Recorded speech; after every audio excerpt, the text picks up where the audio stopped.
track you're hearing is Sylosis, Apparitions. This track is just one of the best, I think is the best thrash metal track of all fucking time. There is nothing quite like this. It's got everything. It takes you through the motions, literally. Well, the clean intro to the very heavy outro, obviously the chorus and that. It's just so well made. It's composed extremely well. It's got those like ethereal feels to it. I think that's the term as well. Moments in it. It's just such an interesting composition. That's the main thing that gets me, on top of it being very fun to play, either on lead or rhythm. Both are really good.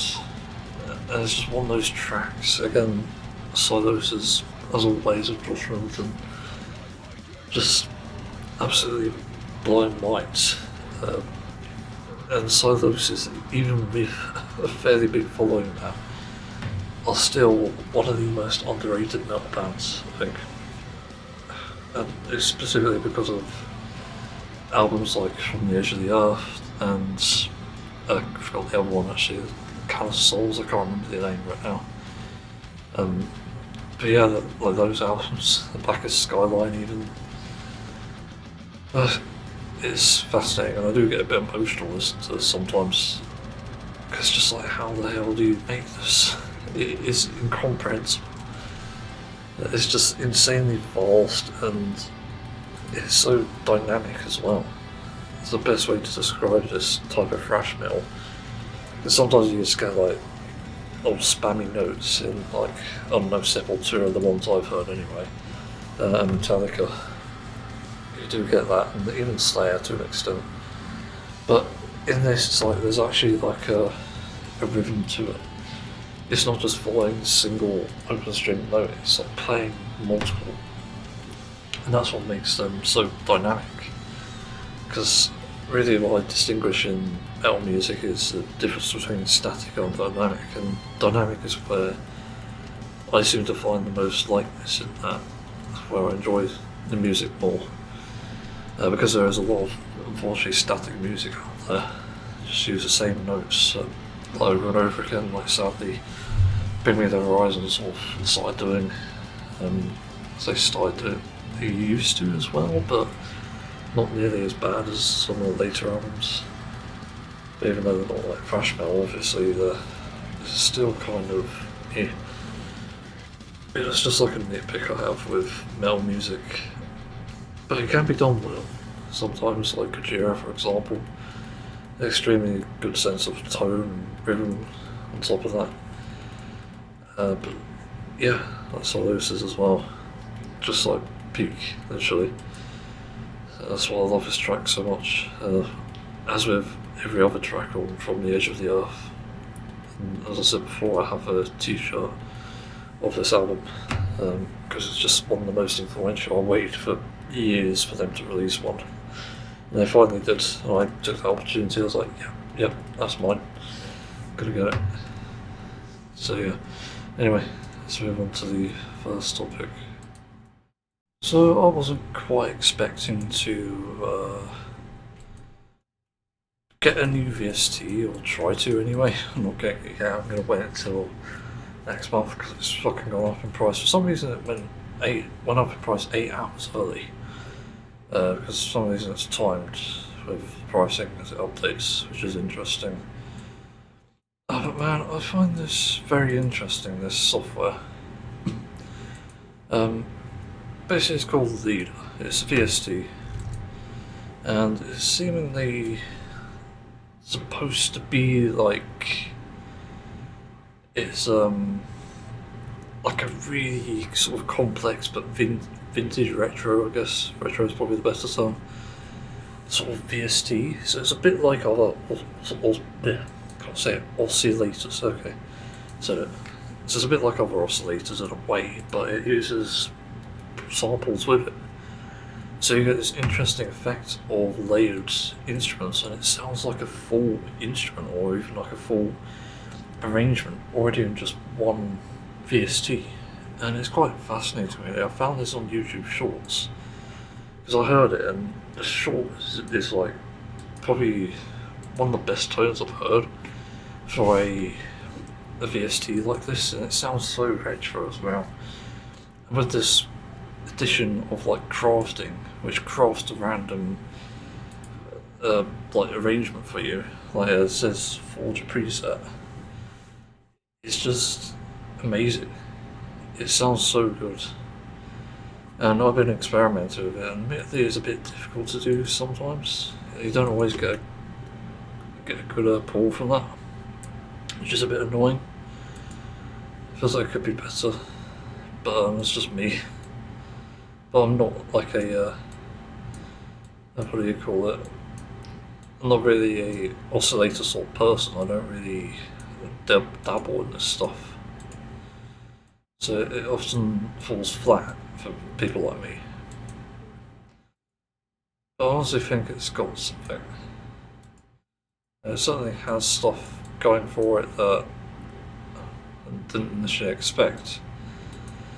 It's like a very creative sort of bit of software, and you can create very vintage sounds and sort of retro sounds. I mean, vintage retro. But it's quite fascinating, and you can load whatever samples you want and put in there. I think one of my favourite. Wait, what the hell? Okay, suddenly it's got a lot more stuff in it. What's going on here? Tags. So just removed one of them. Some of the presets have been. Oh, that's still here. Okay. It's like so many, and I basically tested this with a very iconic gaming track, which is called Corridors of Time. Was it Corridor of Time? I think it's Corridor of Time. Chrono Trigger. I figured this would be the best one to do with this, because it'd be great for like the hard sort of key instruments and stuff. And it does work pretty well when you do find a key instrument amidst the presets. It is a bit difficult, and also you can't really replicate the amazingness of the short, which is a bit annoying. I hope they add it as a preset later on, because it would be really cool to have that. Yeah, it's still impressive. I found presets I liked on this I might actually use if I get to it. Sorry for hearing it. Didn't realise how loud it was. Yeah, I found a few that I like. I've written them down because I'll potentially use them. Lead, straightforward. Lead, synth lead, firmament. I want to try and make the harpsichord one from Shore, but I don't know how. It's quite a godly sounding thing, and I've wondered if it could be used as a plug-in rather than a VST, and it can't, sadly. Which is kind of a shame, because it has potential, and I want to use like a DSK sound, like harp with that, because I already have that. But I can't, obviously, so that's sad. But anyway, another thing I liked from the ones I found, pad, chimney, but might need to craft that to make it better. Chord leads, RMCMII, whatever that is. And then chord leads, method acting, and keys, beautiful chords, and keys, my neighbour's cat. It's a very interesting arrangements here, but they can work so well, and this is like the perfect track to test it, because it is literally a classic. It's a banger. The Corridor of Time. It's got so many interesting things with it. But then you can load like a one shot if you're not seemingly happy with what you're seeing there. For some reason it took a while to get the folder stack to play, but finally it's working. But I'm not exactly sure how to get the calls working on this track. Or have on. Oh, there you go, that's how you do it. Okay. I'll figure it out eventually. I thought that'd be the way you do it, but for some reason it never worked. It would be interesting to see a way for this to work. Because the harp is like so fucking good. I think it's just a matter of experimentation.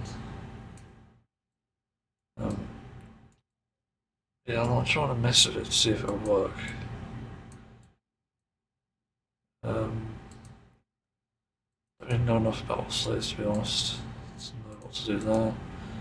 FX, I don't know whether. Again, I'm a noob at this, so it's pretty much falling on the deaf ears here. If anyone ever gives me advice, I just simply have no clue what to do. So if I go to get it. For some reason it does cut out like the main melody for this for some reason. Don't know what the deal with that is, if it's like a chord thing. I also changed the key of it, which is very interesting.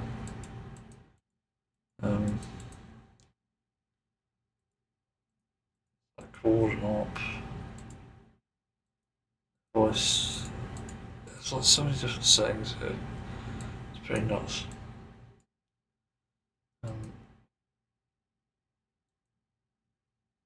Yeah. But, don't really know what to add, to be honest. It's just one of these things. Just think there's a lot of potential with this, and I'll be very interested to see what it turns out like. Again, it's worth messing around with. There's definitely things on it that can work, especially like the crafting tool. It does seem to make some additions, although some reason it stopped working now for me. What's going on? Also, it sounds different, which is very weird. But you can also mod it, sort of make something different. So, yeah, the chaos.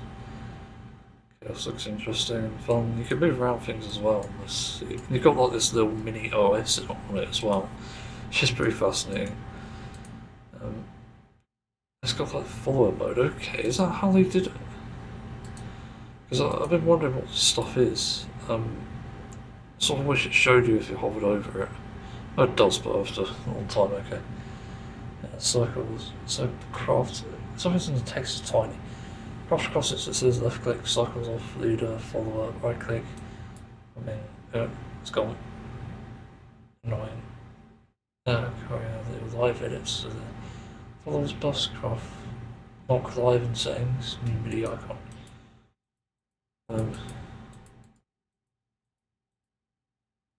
Very interesting. I wonder if I can fix this though, like, make it better. Just get the whole up on again. Sounding a bit better.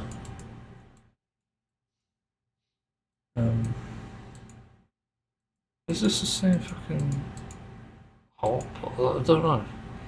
That's the only thing with this, is sometimes it feels a bit confusing.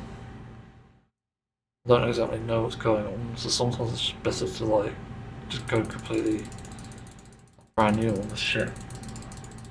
Like undoing stuff. There's like app things, environment you can change, which I think changes the sound. If so, it does. I don't really know what the deal is with that. Changing the environment and sound changing. It's some really interesting background, so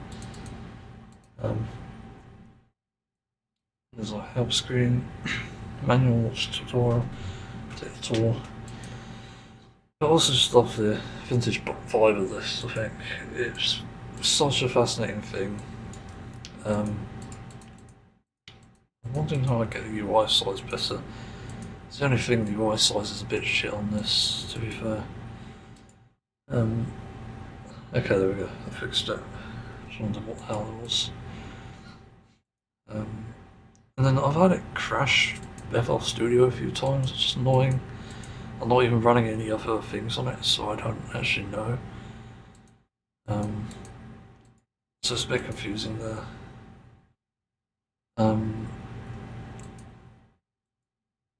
Yeah, I don't know what else I could say on this, because I'm not a fucking expert on this. Also, the cross is not working again. Just strange. Need 2+1 shots. I've already got them, I don't know. Yeah, I've got like 2 1-shots there. drop 5 MIDI files on the one-shot icon. What is the one-shot icon there? Is this a bug? Because I'm pretty sure I've dragged onto it. Dragging these knots into my one-shot. A bit confused, maybe that. No. This thing down, no, not that.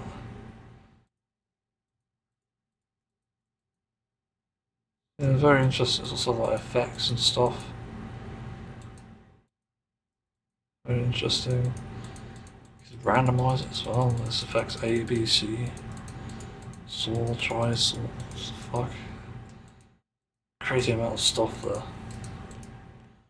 They keep saying like Forge, but need 2 plus 1 shots. Drop away with AV files plus on the 1 shots icon. Okay. That's not working. Oh wait, maybe it's asking for like a sample from somewhere. I don't have any because I don't collect them really. It just feels like there's a lot of potential. You can have these mod things here. Can't do other things. I've just turned it into a rave now. That's not a funny thing with this actually. So if it works if I do a preset. Cancel. Need 2 one-shots. I don't know what this is. Also you can minimize it, which is very interesting. Pulsar, filter, no, that's not it, texture, no. Outfit mods, no. Inst, OSC. Don't know. Again, I'm very confused by this shit sometimes. You can move the Leadr icon, which is very interesting. Use that visuals to default.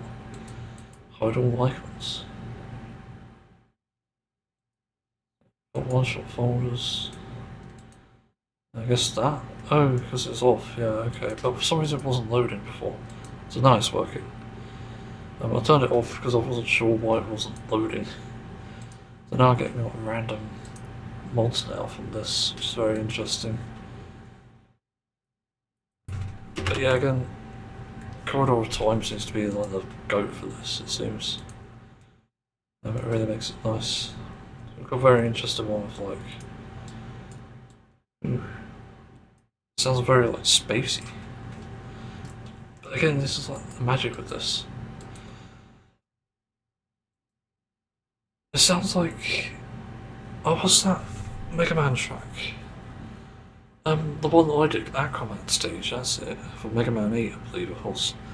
It sounds exactly like that tone. I can imagine this. Sorry you can't hear it, but... Jesus. Crafting more.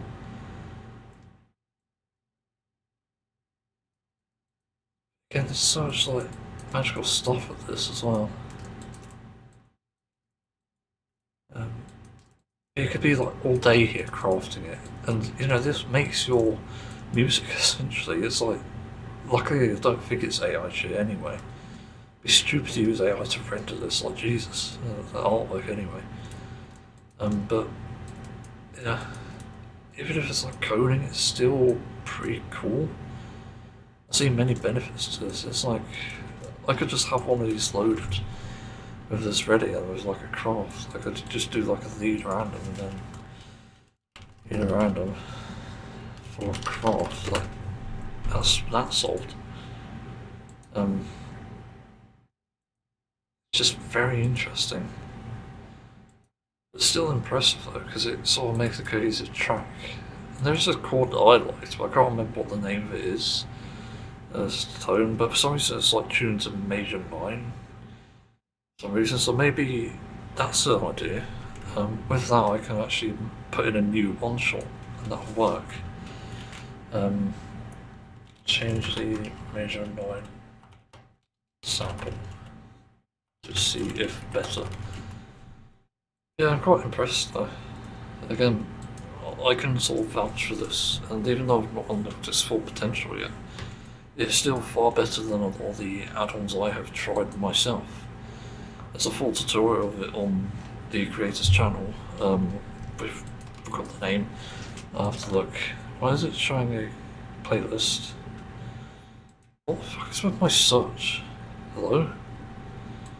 I think Vivaldi's bogged out. Let's try my Maiden playlist for some reason. Very strange.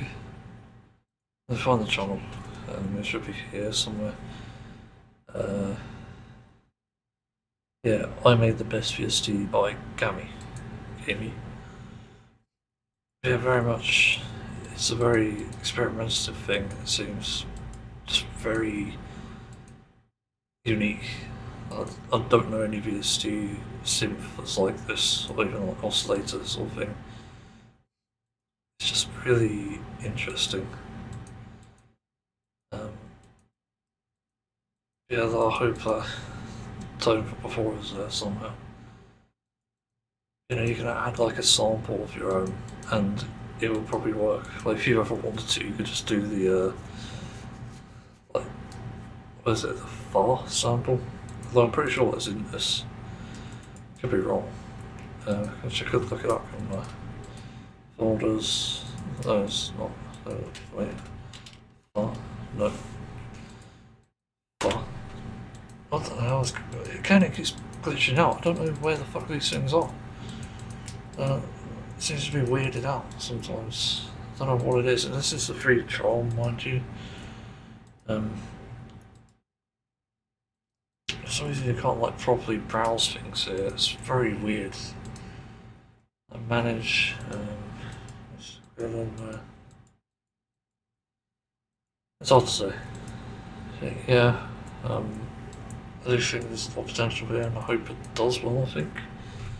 But weirdly enough, I see Toby Fox using this. I was about to like, say what I thought of it with that, opening with that, basically. Because it does feel that way. I'm not gonna lie, Toby Fox would, I think, fucking love this. I know he's not usually like I don't think he's like an oscillator sort of person, but this has so many retro tones, it's like a wet dream. And you can just make retro music with this. But it's interesting. Got to talking about it. Anyway, let's move on. Well, this is a massive positive, I might as well mention it. Mamdani in New York, the mayor of New York, is killing it.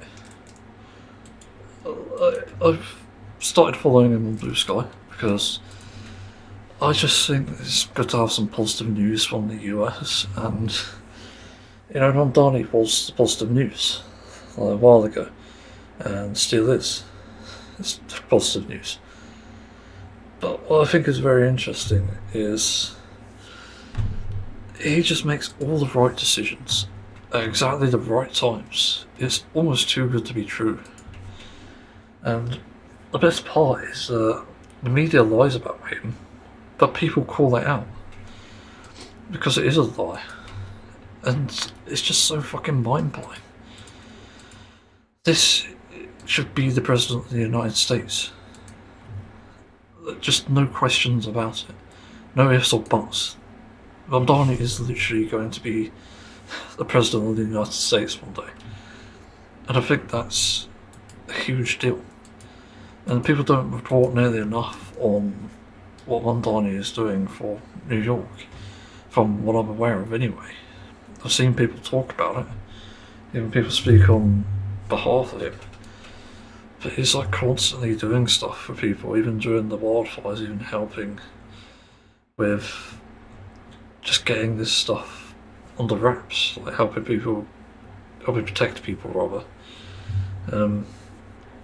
among other things. But it's just so like incredible. And even then I started following on Blue Sky, and even more good news from there as well.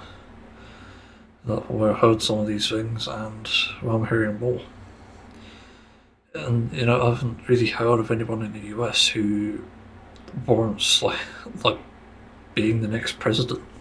Even someone like Bernie Sanders, and from what I heard of, like what's her name, the Democratic one, and the last, is it the last one? Yeah, I think it's the last one. Kamala Harris, that's it.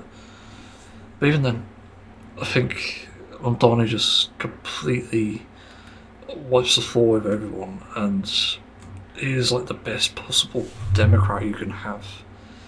If he's not already in the Democratic Party, I think he should consider it, because he'd be so good for that. But man, it's such a positive thing to see that, to see him just doing everything right for the people, not for the bloody, what do you call it, for the government, not for the stupidity of the billionaires and the corruption. It's just for the people.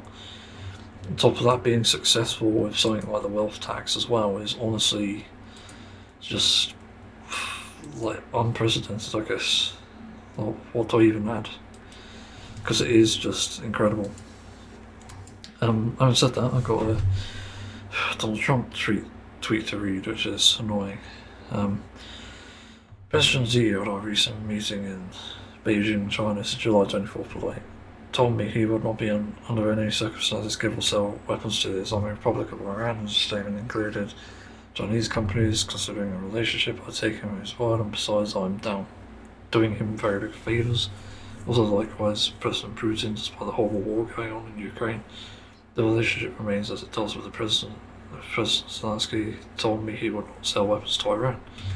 He understands that I do not sell weapons to Ukraine, but to NATO countries.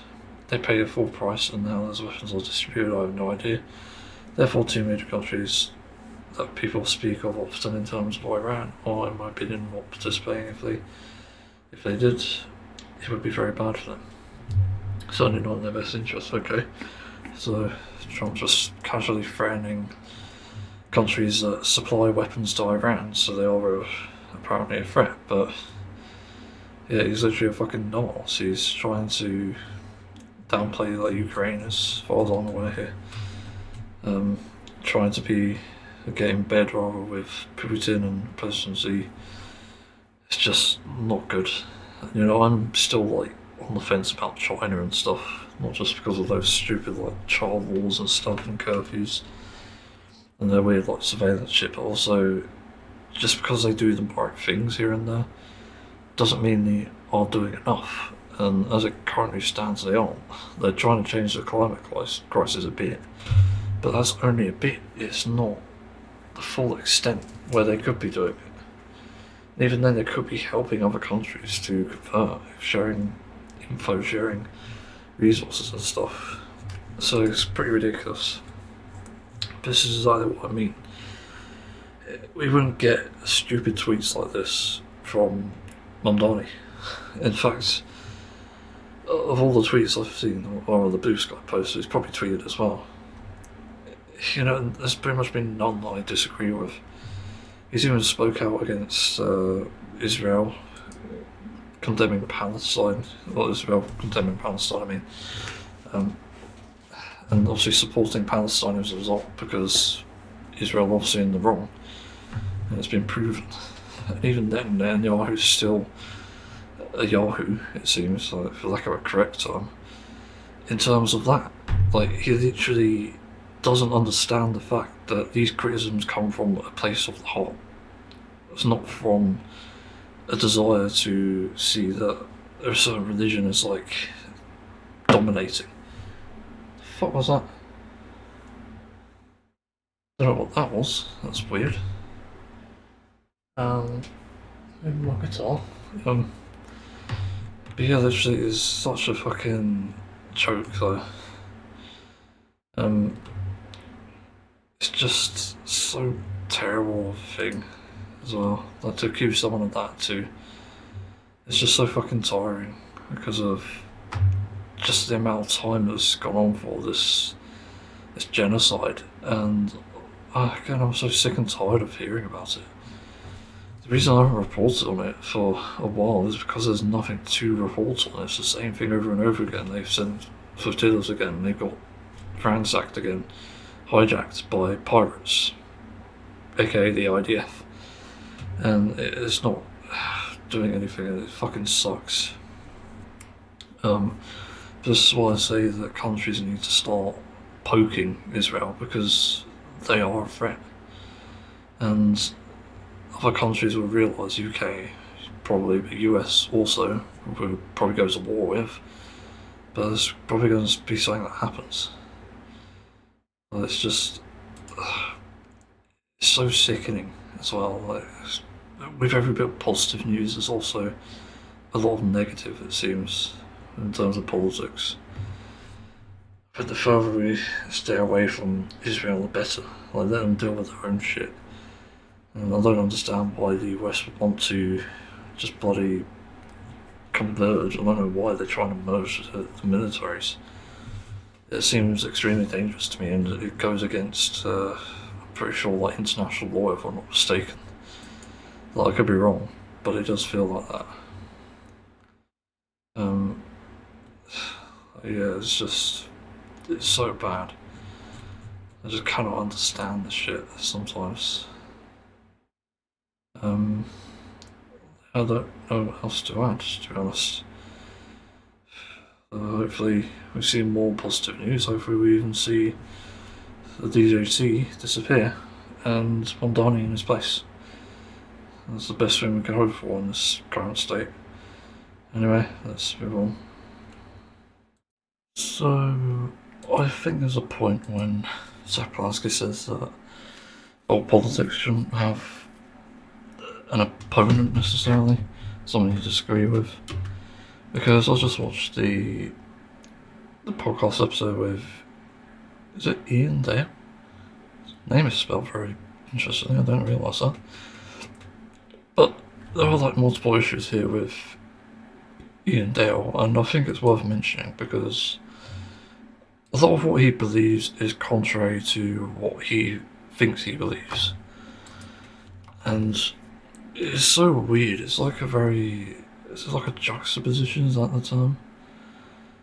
It's like so fucking dystopian, like, I can't understand how you can even do this. Anyway, I describe Ian Dale as being the pretend middleman because he clearly has no clue what he's talking about in a lot of these things. He thinks he's an expert on it and on everything. That's like the big point, I think. Which is a bit fucking stupid. I'm not gonna lie. But, why is there so much fucking noise outside?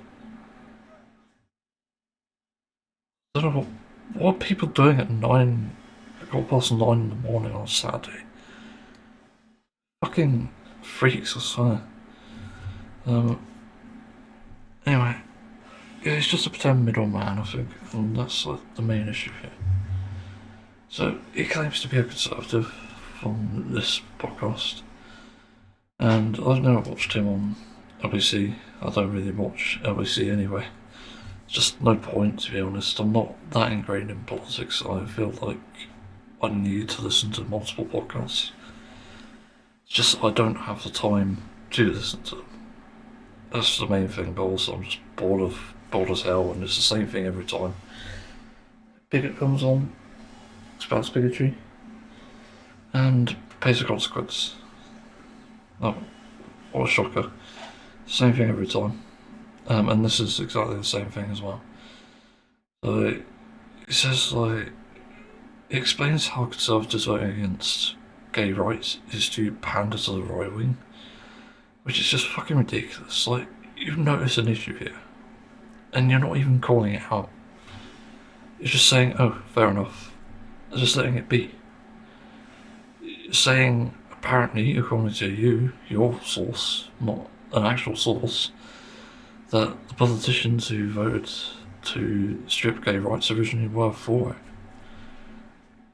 Like, it's fucking absurd. Again, it's literally what I said at the beginning.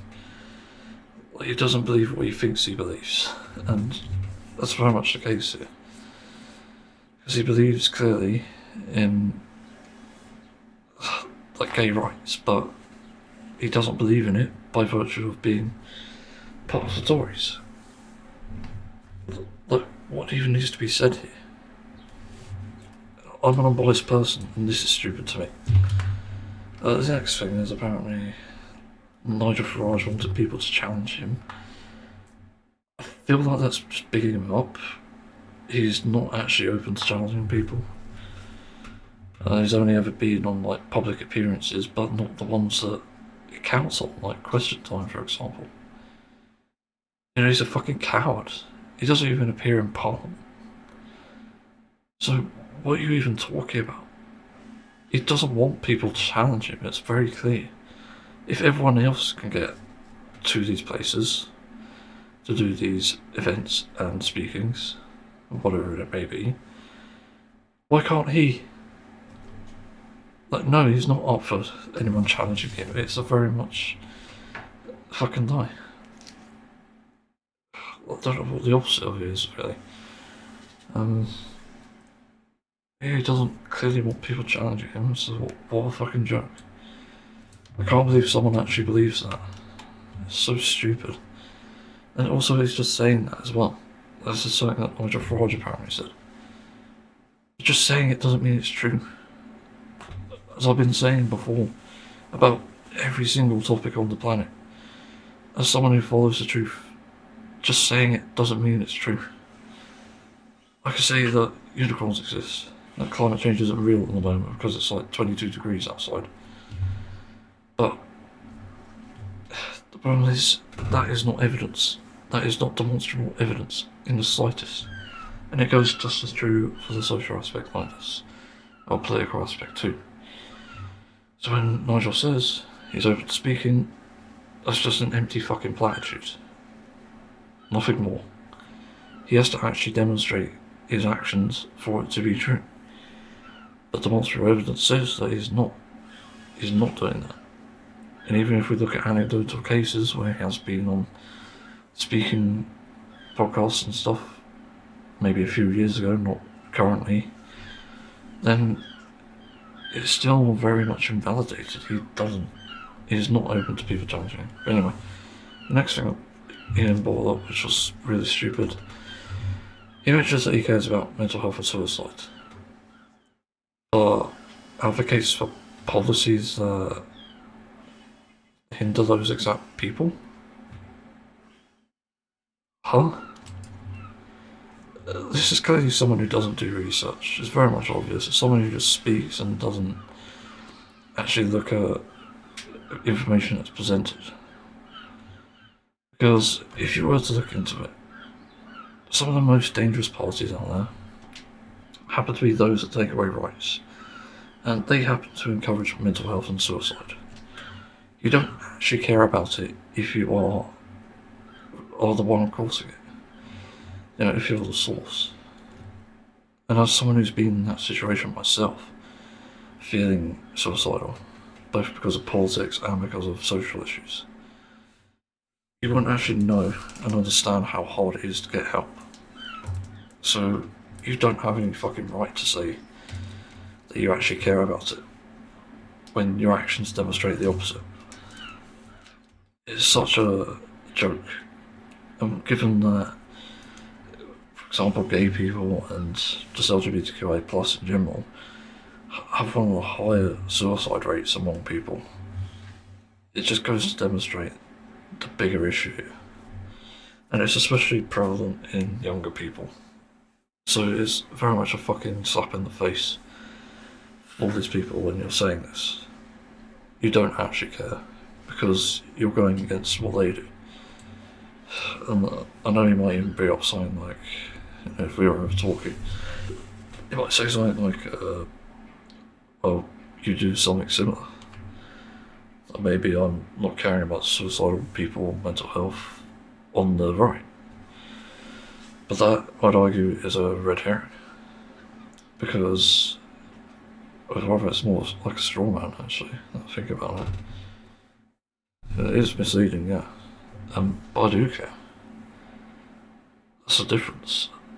I use evidence to literally provide support to people, as much as I can anyway. Well, I say bring evidence, but mainly it's based on my own experiences. But the point is, if we were to get a left-wing government who actually cares about mental health services and suicide hotlines and stuff, they may be able to enact things that help people on the right, such as help for PTSD, therapy for PTSD.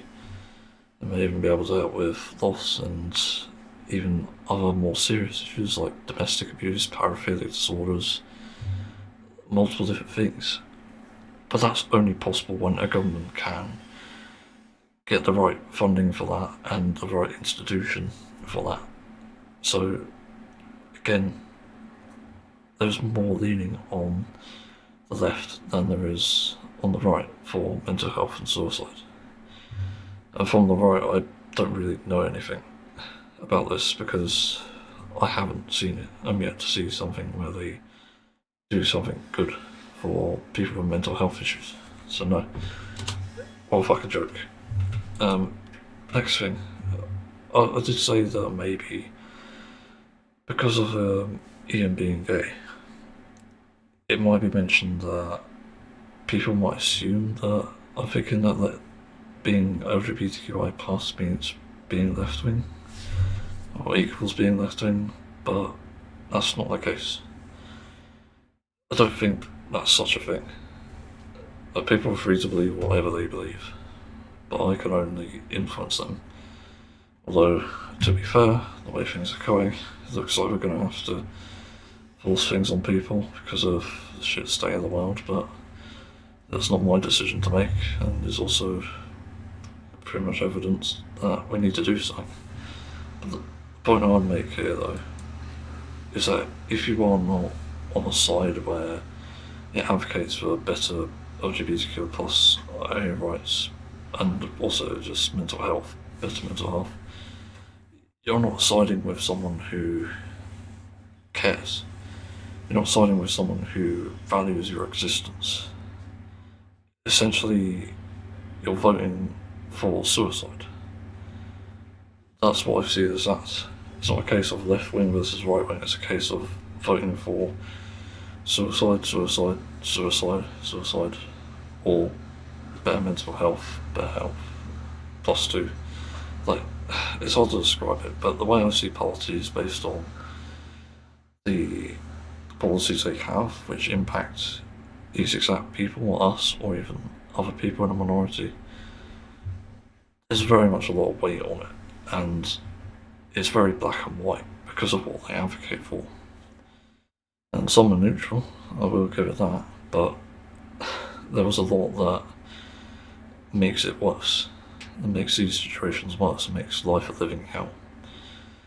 If we had something like reform or restore in power, very notably they would introduce like a restore would introduce a Sharia law, but a Christian version.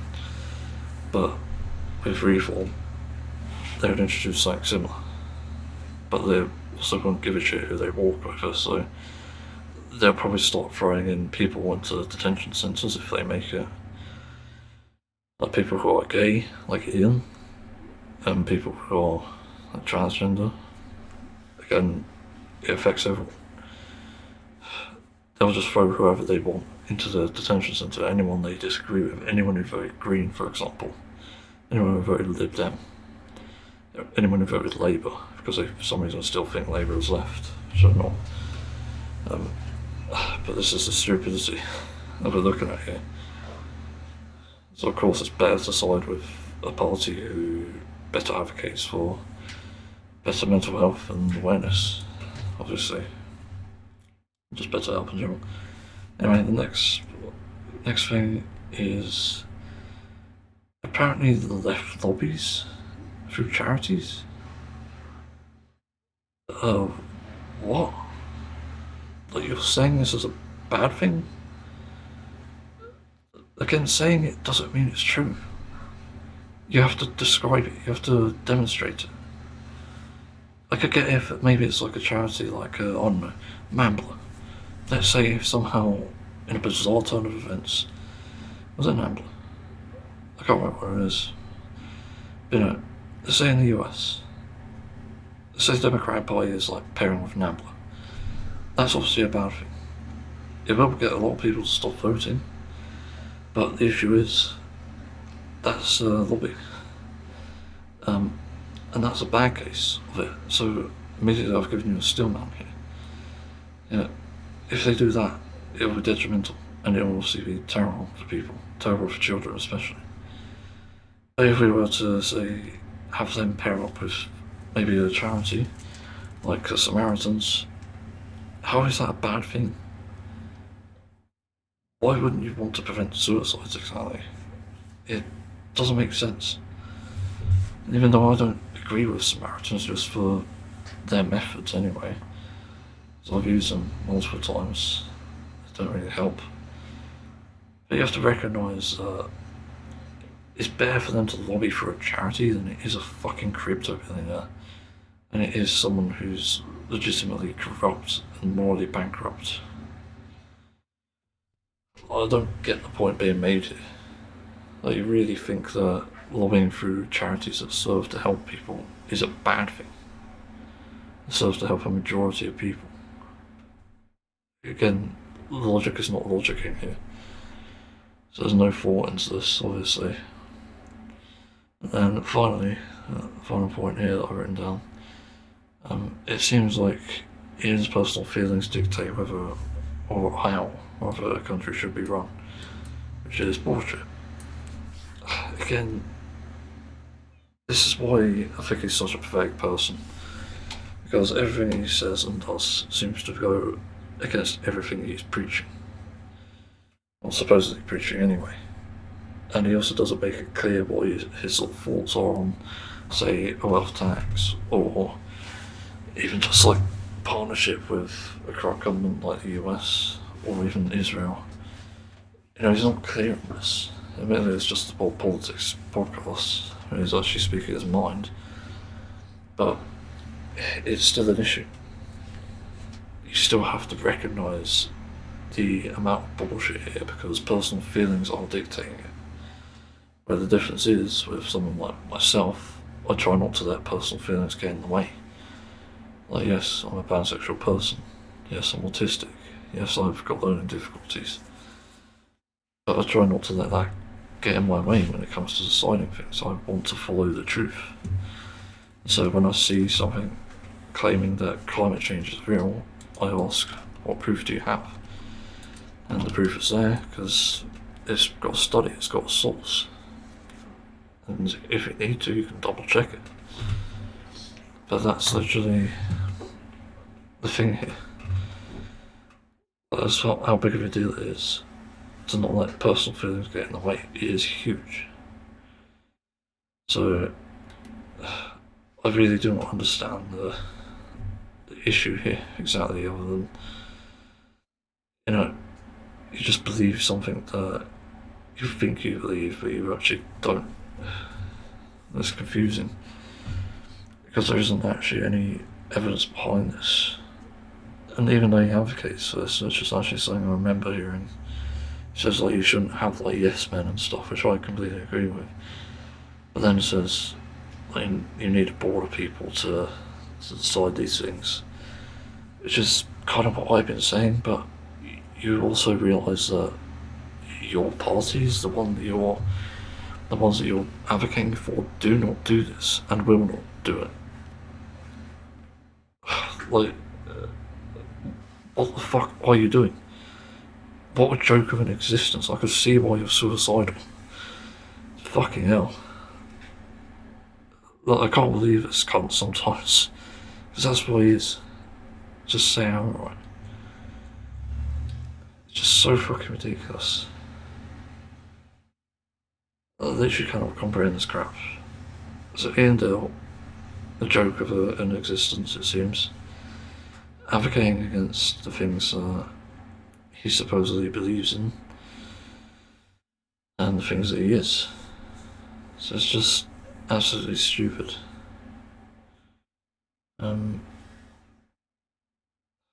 Yeah.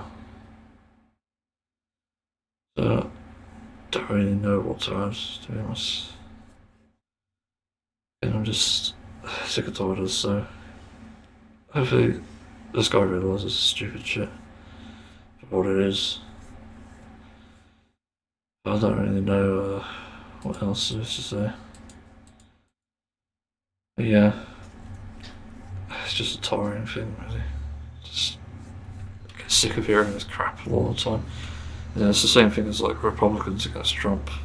Like, you do realise that you are why he's in power, why he's fucking the country up, why you can't afford things, why so many bad things are happening against you.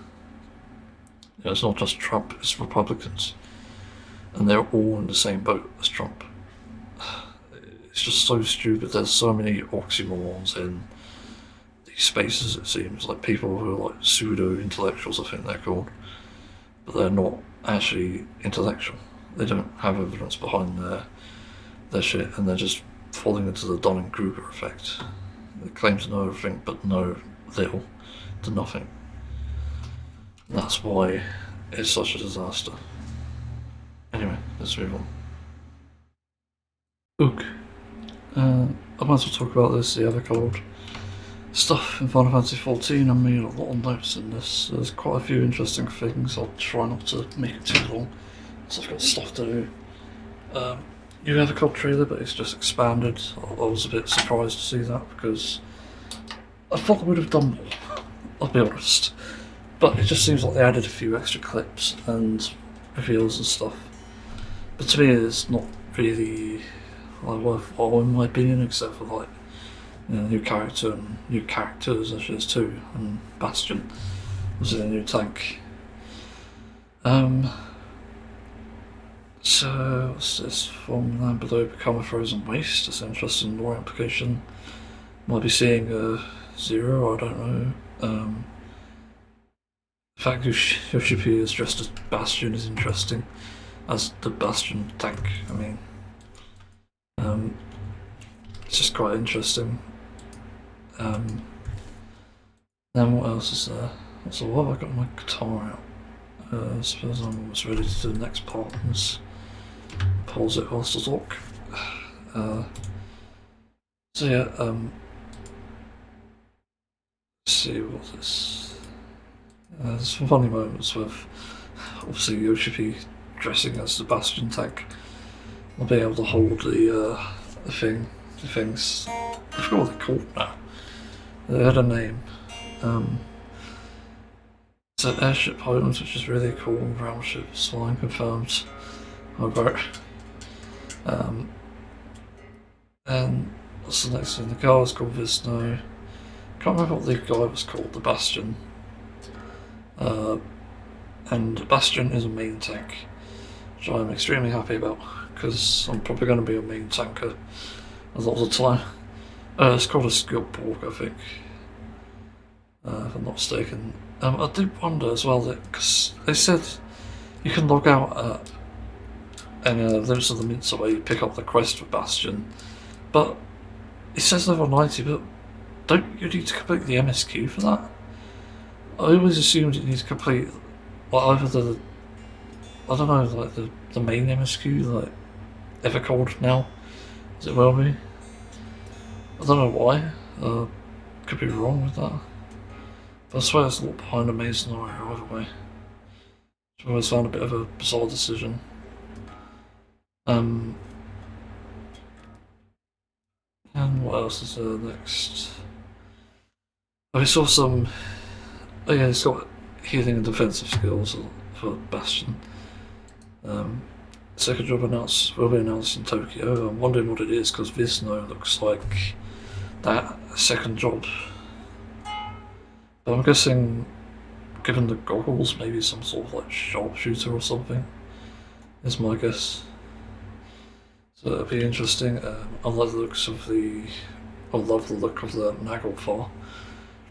I had a very similar idea for one of the series I'm writing called Cool's Roots. That'll be like a very future thing. The theme music is nice. Area is entirely in the sky and fully explorable, which is fascinating. I love that idea, even though we've technically had it before. I like the idea that we're just in the sky this time. It makes it feel so much wider.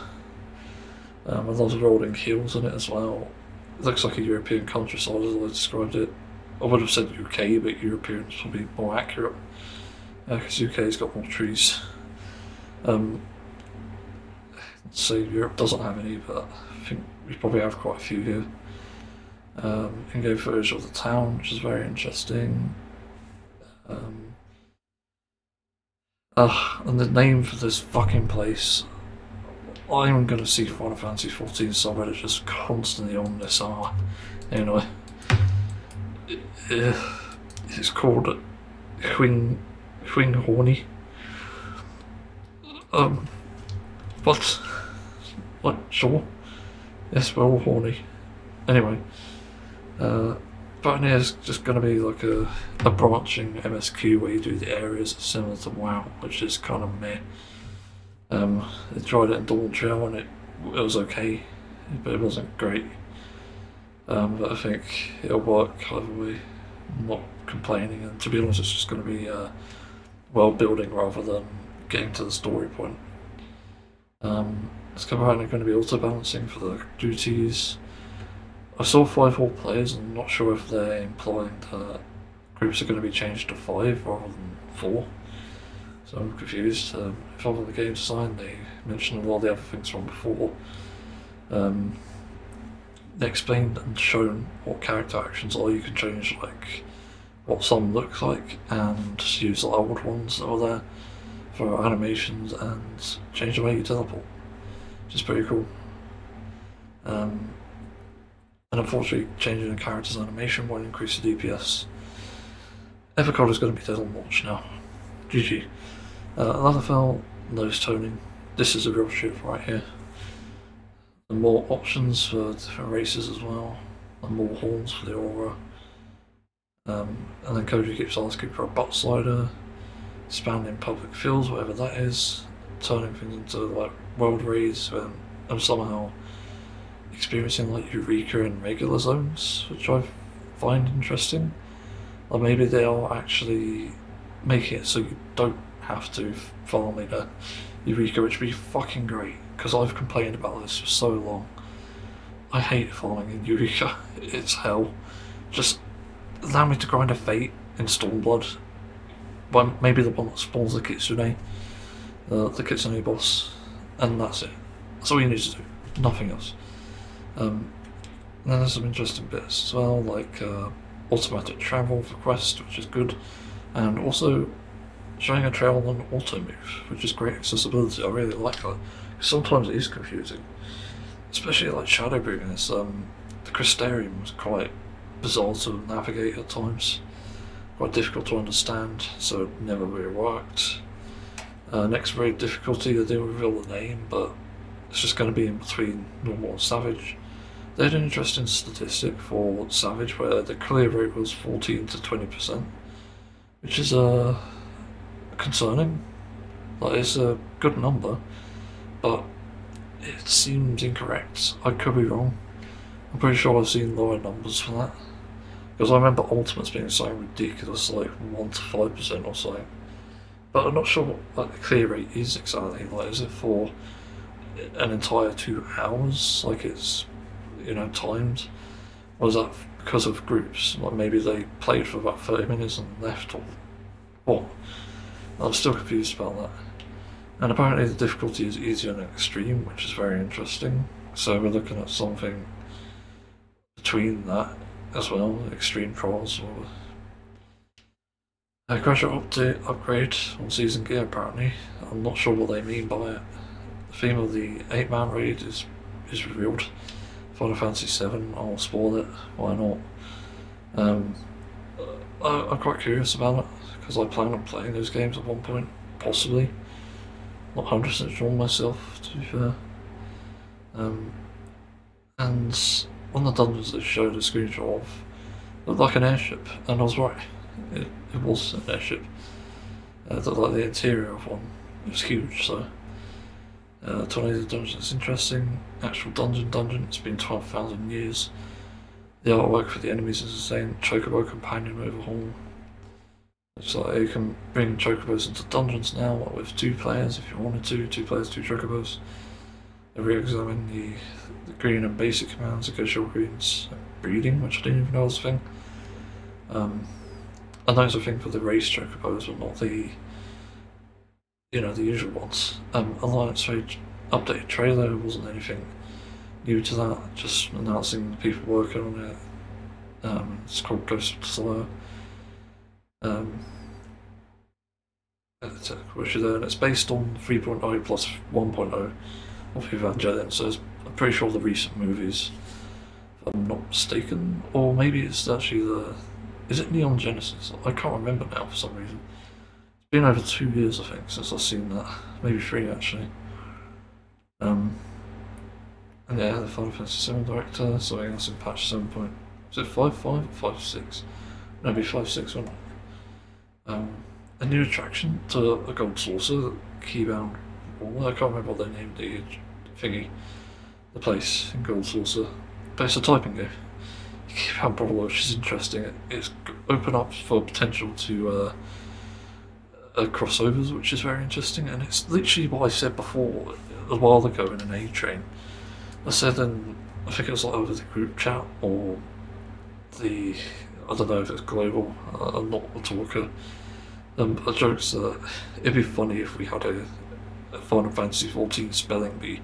I believe they actually did that for one of the panels in Anaheim, I think. Is it Anaheim? Pretty sure it's Anaheim. Which is kind of funny. That's also what I expected, but maybe they actually took that on board. Maybe someone said that, like, maybe we need a spelling bee. But now we're getting it in-game, seemingly, because you have to know the Final Fantasy XIV lore, and supposedly the things to get the enemies or something. Anyway, got some FF7 field gear, Barrett and Tifa. Barrett's gun is gonna be a fashion accessory. Switch to update about anything there. Collector's bundle shown. The only things that interest me in that are the mount. There are other things, there's also like Bastion weapons and an emote. For the digital one, there's also a physical thing. But yeah, it's a good Keynote. There's a lot in that, surprisingly. I won't say it's like tons like before, but it's still good. And obviously there's more to be revealed. And typically I haven't watched the other things after that, whatever they were. Yeah, again, it's quite an interesting thing anyway to see. I think it really shows they are moving on with some things. I just hope they rework some of the other systems. If it's not asking too much, obviously. I really do feel like there's some stuff that needs to be done. Yeah. Positive overall, but so let's move on. So I've been thinking about this because it's been weighing on my mind a bit. But I'm starting to think maybe I'm not going to sell my guitar after all. Sell the bass, but the guitar, no, I can wait. Because I'm wondering, it's such a nice looking fucking guitar, and it's also like the perfect lead guitar as well. Because of the 29 frets, but also just extremely cool looking. It's heavy looking as well. Like, it's getting repaired as I speak, and I wasn't told exactly what the issue was. I just said I think it's a broken switch, and they've replaced the switch. When they looked for other things, didn't cost me much, thankfully. Well, it actually did cost something, like 2 digits, but still, it's really good service either way. But I just thought maybe I don't want to sell it after all. The reason is I look at these other guitars and I think I don't think these live up to that. Like a fucking limited edition guitar, only 250 made in the world, I believe. I have the site up here, so Ormsby's own site. I can't remember what they said exactly. But it said limited to 250 pieces, yeah. Will be made available worldwide in 2 unique franchises, finishes. I mean, what the fuck? Yeah, so it's a rare guitar, and that's another reason I probably want to keep it. On top of it looking amazing, it's just an antique as well. And you know, it really depends, because apparently the pickups, which I was quite surprised by, their own like hot rock 8 humbucker, which I'm pretty sure is decent, but there's the other one I forgot. with an 85 single coil in the neck. So yeah, but I've heard like samples of it, and to be fair, it sounds better in the samples of what I've seen on YouTube and stuff. But I guess the make or break for me with this is the sound, and I don't know if there is a world where I would be able to like replace it, because I probably could have mentioned that if I had thought of it.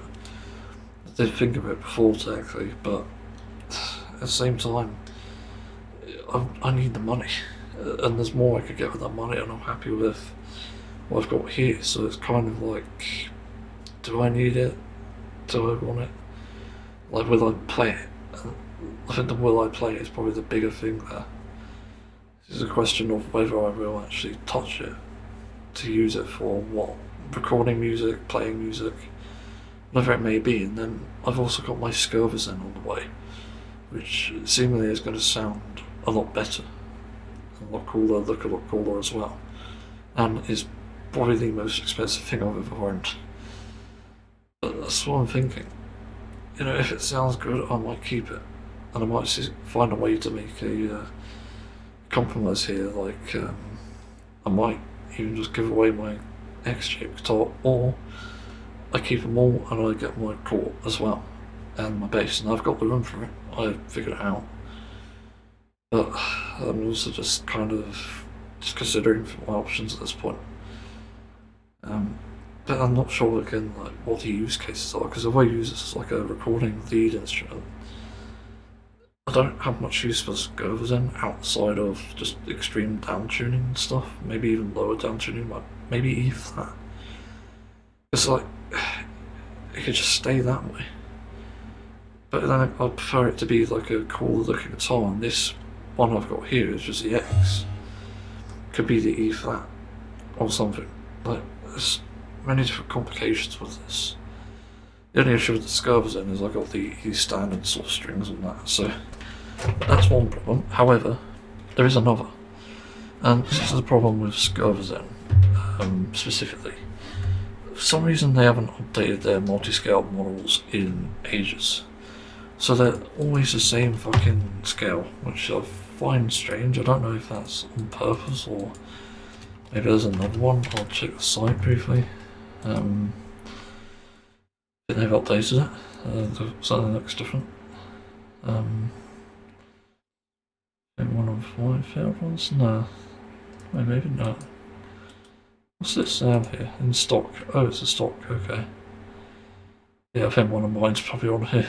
Raptor 6. No, not that. Ah, no, that's Nebula. Yeah, I don't know. It's probably somewhere. I imagine they don't scrap things often. Just the problem with mine was, it was like, it didn't have the right headstock I wanted to cut out because it's so fucking cool. And yeah, it didn't really have that. It just kind of sucked. Sort of scuffed it. What else? Let's look at like the Raptor that I've got the U7.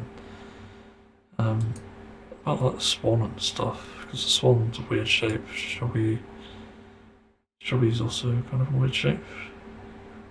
So we know there's one that cuts off the other fret. I'm just curious about the scales and stuff, like whether they actually. It's got Nebulong as well. Nebulong these nuts. Wait, what? Lizard? So, don't know if that's new. Not for IP, not Chimera, that's kind of cool. I don't remember some of these. Vapt I remember, Mirage I don't.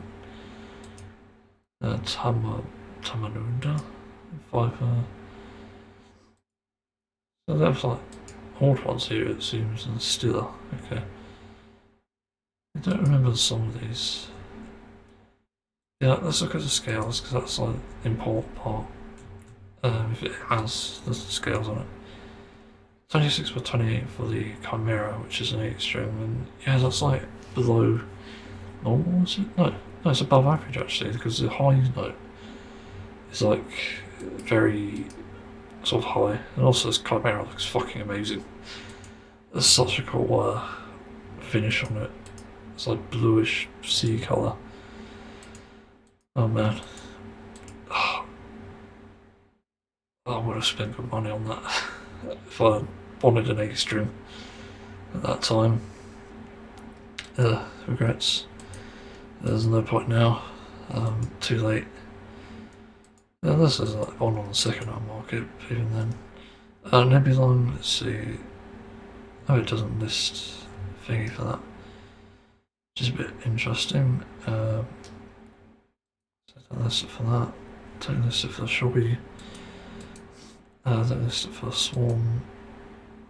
Don't even list it for the Raptor, which is weird because they should do. I think they do on the custom orders, which is sort of where I got mine, obviously filled out. Yeah, it's a thing. Also, it depends on how my guitar turns out too, because I think that will impact things too, or whether that turns out right. Yeah, but anyway, I'm just considering my options. Again, I could keep it as a guitar, or I could just sell it and get good money for it. But I think I'm gonna like highball it because the problem is, even though I know it's a bit scummy and it is second hand, I'm also gonna clean it and stuff. The problem is, I do need the money, and it's also rare. Like, you can't find this guitar anywhere else, as far as I'm aware. Again, there's like only 250 in the world, which is quite low for a mainstream guitar company like Allsby. There's seemingly like tons of theirs out there. But yeah, again, it's rare, so I don't know, I've thought about holding on to it for as long as possible and maybe selling it when I really needed to. But now's that time. I really need the money, which sucks. Anyway, let's move on. Yeah, I wanted to discuss something. I'm being reminded of the CSGO economy going to shit, well, CS2. Keep forgetting to change its name for some stupid reason. I feel like the name change was unnecessary though, to be honest. But I think Valve are sleeping on essentially gold mines here when it comes to these games. I'm watching TF2 gameplay and I'm thinking like, God, people have these like kind of expensive items. Well, some aren't, but usually they are. And it really makes you realise that they're not unlocking their true potential when it comes to monetization. Fucking debris in my classes. But literally, they're not utilising it to its full potential, and they're losing as a result. Because the way I see it, the economy is not good for the system. Even though thousands of crates get opened probably every day, it's still not an efficient way to do it, because players are not incentivized to play because the economy is shit. And nobody wants to play with shit skins. Meaning all these shit skins are out there are just going to waste. They're gathering dust. They're not doing anything for the economy, and there's nothing to do with them. Outside of like a few trades and stuff, or selling them on the marketplace, or community market, or Steam community market, there is nothing else. So I have no idea what they're thinking of Valve. But on top of that, I'd have to add, what about unusuals, stat tracks, or strange counters, what do you call them? And again, like unusual effects. Like, you are missing a big opportunity here. Because I think there should be things that are still like tradable, obviously. I think everything should be. But I'd argue that there needs to be a world where the economy crashes because they made a good decision for the market of TF2. As in, they're actually making the game like it should have been made. It was made long ago actually, which is microtransactions. That should be it. And for a free-to-play game, that's often justifiable, but you have the opportunity to define it. Because Valve has so many W's at the moment that it is seriously a no-brainer to do something crazy, like offer a full customization, microtransactions thing. So basically you get the items you always wanted. If you want to buy like a fucking, I don't know, Burning Team Captain or one of those miscellaneous unusuals for a fair price in the store, why not? but don't make it bullshit either. So it's like accessible to people. Like, you need to make it cheaper than a AAA game, because there's more value in a AAA game than there is TF2 as it currently stands. And you might think, what the fuck are you saying? The players will have different preferences for sure, and I can't speak on everyone's behalf for that. But I know I'd prefer spending like 60 quid on a AAA game over an unusual in TF2, or even just a strange item, or just a good skin. Like, there's a no-brainer, so you obviously have to make strides to do the right thing, and there's so many things that you can skin in the game and even customise on your character. So again, when it comes to these effects and stuff, allowing players to customise whatever they want, to whatever they want, with whatever they want as well, given limitations. I think there is a market to be had, so they have like a interface where there's like a weapon skin, let's say, or like a type of weapons, and maybe they can strangify the like big kill and the Lugamorph, like really old stuff, like promotional items. Even strangify something like I don't know. Trying to think what's a good item, but like maybe the top hat I have. I named Bark at the Moon. It's got a cool unusual effect, but doing something like that is pretty cool, and it gives so much freedom. It gives freedom to something that didn't have it before, and you know, vintage items I think shouldn't be obviously strangified. I just think it should be items that, you know, just are unique quality, you know, standard quality, common, whatever you call it. And obviously things that are like not like stupidly rare or scarce. Like, to be honest, like those promotional items, I think they should bring them back. I think they did actually, didn't they? A part of it anyway. I think it was like no, it was a badge, wasn't it? Not the Lugamorph or the big kill. But again, that freedom really makes it, and obviously it being non-tradable could be beneficial too, because that means you keep it forever. There's no point in obviously having it there, like trading it away. I mean, there's no point in trading it away. So you just have that benefit of getting the items you want exactly and enjoying it at its full potential. And again, it is why it's such a lost and is it a lost opportunity? Yeah, I think it is. But it's a lost opportunity just from that perspective alone, literally. Like, this is the issue, this is what happens. I think they are really sleeping on a gold one here, and if I look at my TF2 inventory, for example, I haven't looked into it for a while. I still have an item, okay. Don't sell for much anymore, but like, I have a bunch of skins here, even have like a crate. Trying to think what else there is, like weird niche festive items and stuff. Still got my steamed hams in there. It's one of my favourite weapons. The black box is so weird. Apparently there's like a loophole with Liberty Launcher I found out recently. It was a bit awkward though, because obviously it's not like the standards rocket launcher speed, but if you use the buff banner, I think it makes up for the damage that is lost, which makes sense, but it even increases it. But that makes some sense anyway, for the damage penalty. You know, going through these items and stuff, like, there's so many different ways you can make it creative and stuff, just make it better. I'm trying to think of unusual effects on weapons for sure. One of my more expensive items here is like a Miami Element Iron Bomber field tested. We do have some other niche items in here and stuff, like different rarities. And the cable whip Claymore is cool, and the other web car as well, the Scotsman's Gold Cutter. I have like some cool items here. Spectrum Splatter Brass Beast, Brass Breast, Terra Chad, I call it. It's like one above Giga Chad. And yeah, again, I think there's potential in that, even though I don't have many items I'd do it to, except like just the main weapons and stuff.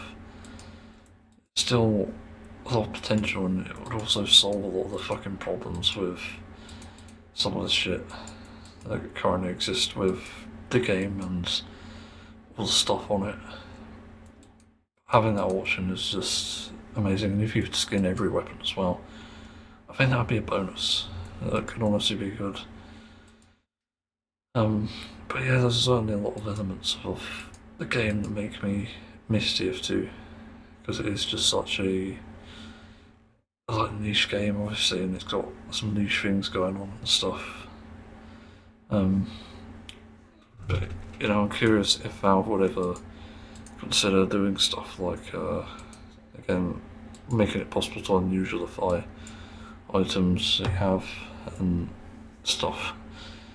And even just purchase whatever you want, whatever skin there is that you like, or whatever it may be. Yeah.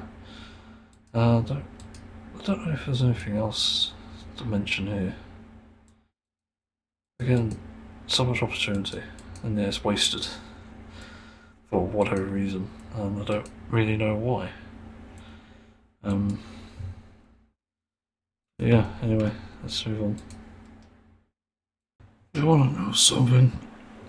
The fear of going outside, I think, even extends to my real life and daily life, because it just doesn't feel safe anymore in any way, and it really pushes the point home. And it's also like awful for children now, because there is literally no world where it's actually safe to do anything now. Like, it's just a fucking non-stop tragedy when you hear about children going outside and supposedly being shot and killed for riding a bike. Like, what the fuck even is the world coming to? Like, it genuinely makes me question the motives here as well. Because in a way, I get it if the children are like threatening you, like literally, and they have maybe made threats. Like the children who just have bad manners, like say, like, oh fuck you man, I'm gonna do what you say, I'm gonna kill you instead. And you know, I think someone has the right to shoot back, like to threaten them, but not to fucking kill them.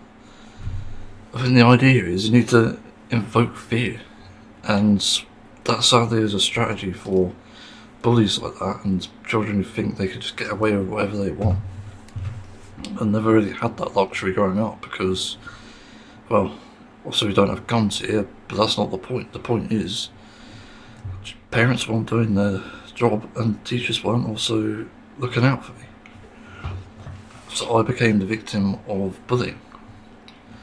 And that ended up like fucking me over so much in my later life, to the point where I'm quiet. I'm so quiet that people think I'm just being rude, but I'm not. I'm just fucking traumatized, and I'm autistic as well. It's absurd. I just find it very silly how the world is like this now. Again, it's not safe. And then I've recently heard about the person who drove through Berlin Pride, and so that's truly coincidental. Why the hell did I remember Berlin? Oh, I think it's because of Ghost US, that's it. Yeah, I think. Hang on, I don't actually remember. But I swear that's like come up to me at some point recently, but you know, someone driving through them for some reason. Obviously it's got to be someone who's fucking mentally ill. Like, I don't think we have the answer yet. But it's just, it's so fucking scary to just be out there and be yourself. Which is why I advise people to sort of not literally like present yourself as who you say you are. Like, sadly for trans people, I think you're gonna have to pass as the person that you don't want to be, because until you can look like the person you want to be, it's difficult. And I think you are at risk. It sucks to say that, because obviously I want people to be in their right body and wear the clothing that most suits them. But this situation doesn't really allow it. Obviously it's do it at your own risk.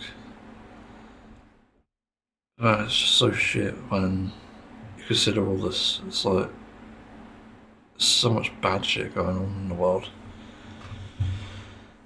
And it's also probably not just LGBTQI plus and kids, it's also women, it's also disabled people, also people of colour.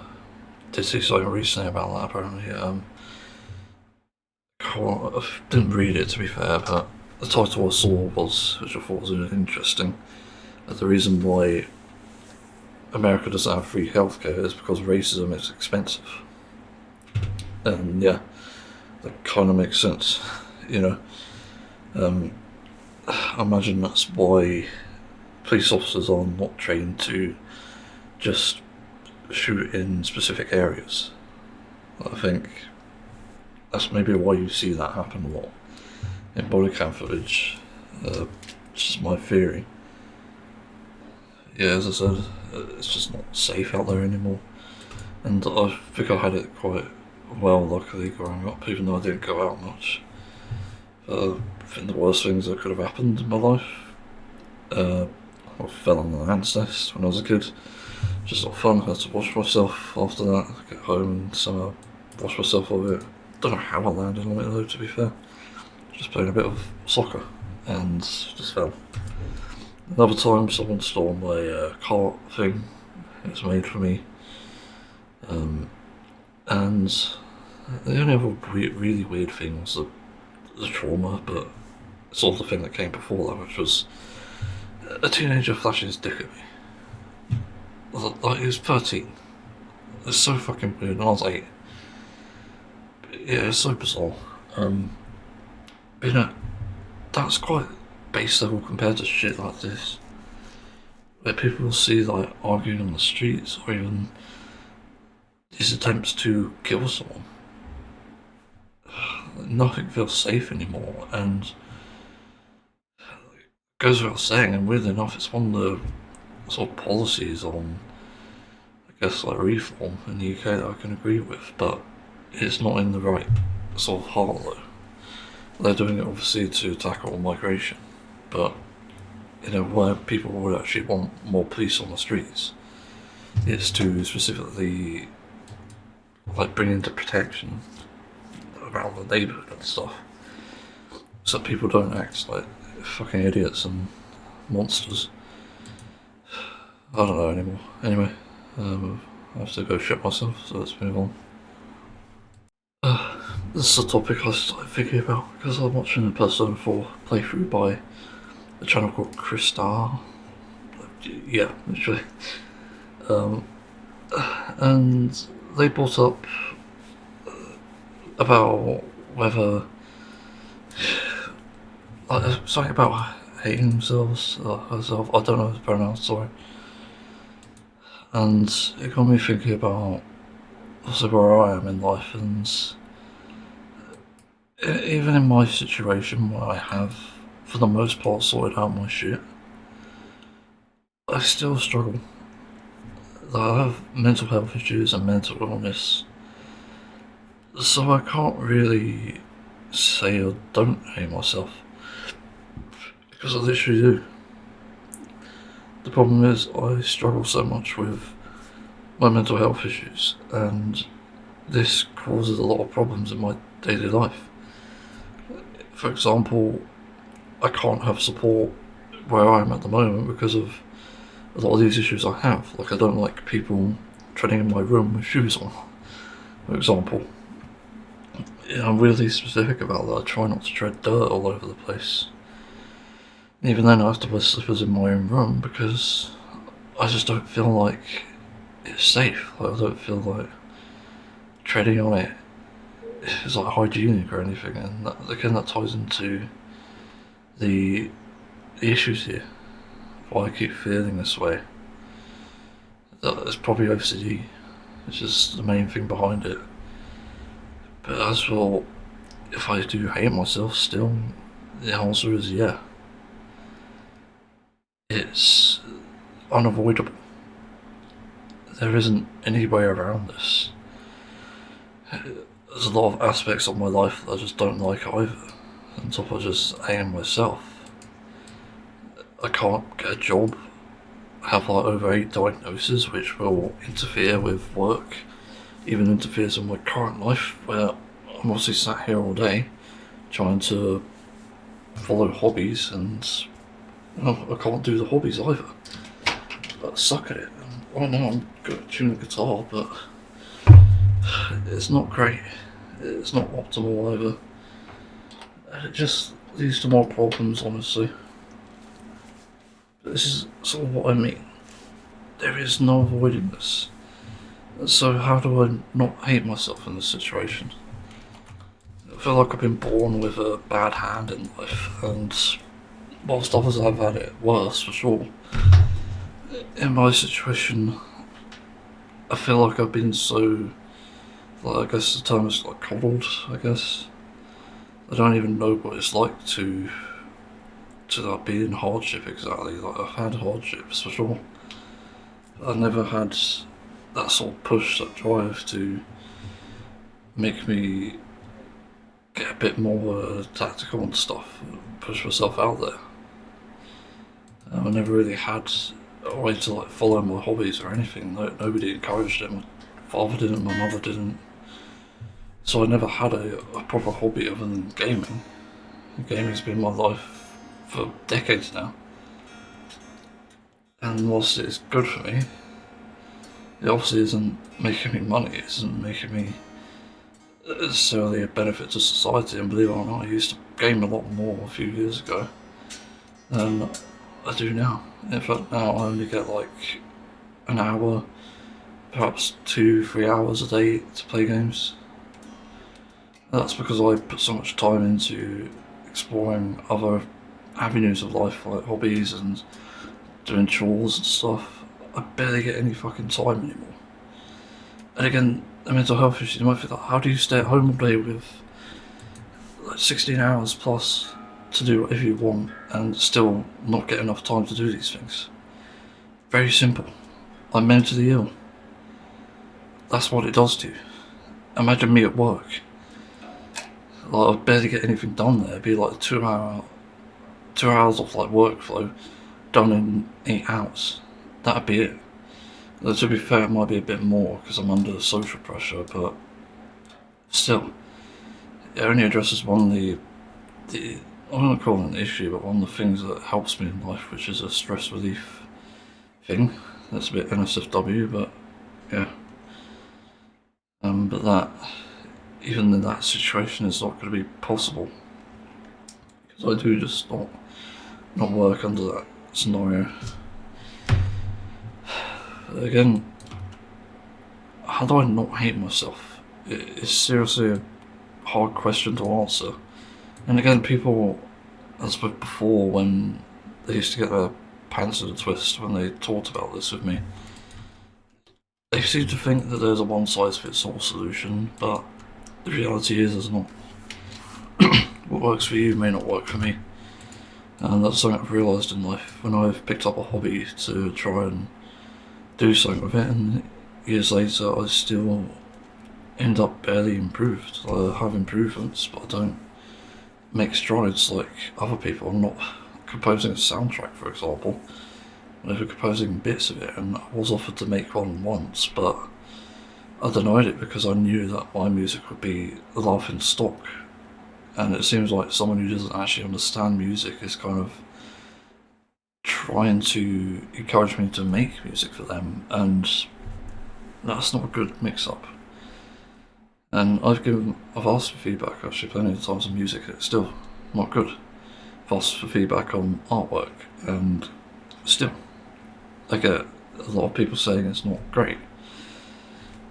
So with all the feedback I've taken into account and applied, I'll still get the same feedback. And it just doesn't add up of what is going on there. So I've tried everything, and nothing works. Like, what? Am I blind or what? Because there is clearly something I'm not getting here. And over the years, I've started to realise it's actually just my mental health issues. It's not a case of it getting in the way, it's a case of it changing the course. It's a bit like, I'm trying to find an appropriate way to describe it. But I guess it's like how you see things differently based on the scenario. And what I'm thinking of is like schizophrenia, but that's not accurate. I don't actually have that. But it is literally something like that. Again, we see the world very differently. I see my own world differently. So it becomes a problem there. And I can't avoid that. There's no scenario in which I can avoid it. There's mental health issues that have stuck with me forever, and people will say, oh, why aren't you treating them? Why aren't you doing that? Because I've tried. The treatments don't work. And as far as I know, some of my diagnoses are misdiagnoses. Because the person, as it may have turned out, who diagnosed me, may have been a fucking fraud. It's just insane to think about. Especially with how important this all is. So it just reaches absurd levels of ridiculousness. It just doesn't make sense. So yeah, don't really know what else to add, to be honest. Just tired of this shit. I don't like when people just accuse me of stuff when there is essentially no way out of it. They say I'm not helping myself. I have and am helping myself. And this is the best I can do. And people say like, oh, you're not doing better then. You're not doing your best there. And that's just false as well. Because I am doing as much as I can. I take breaks from social media if and whenever I can. As long as it's like places that I need to avoid. It still doesn't really help. And on top of that, just any other issues around this. Just not avoiding it. So again, there is not really any like resolution here. There's no easy way out at all, and this is why I end up considering suicide. And then people do the most useless fucking thing in the world, which is call the police for some reason, thinking, oh, I could save someone, I could get like good boy points or something. Fuck off with that shit. It doesn't work, and you're not saving anyone, you're just pushing them further. Good job. You're killing people. Absolute douche. Fuck off. That's why I hate that shit. And that's happened way too often in my life. And the fact it's police rather than ambulances is just, yeah, that's like the cherry on top. And they also don't know why they're there. That's the other thing. They get called, they go here, and they say, what's the problem? And I'm just like, silent, because I just don't feel like talking. I'm feeling suicidal. So they end up just leaving me. Like, great. What a whole lot of good you did.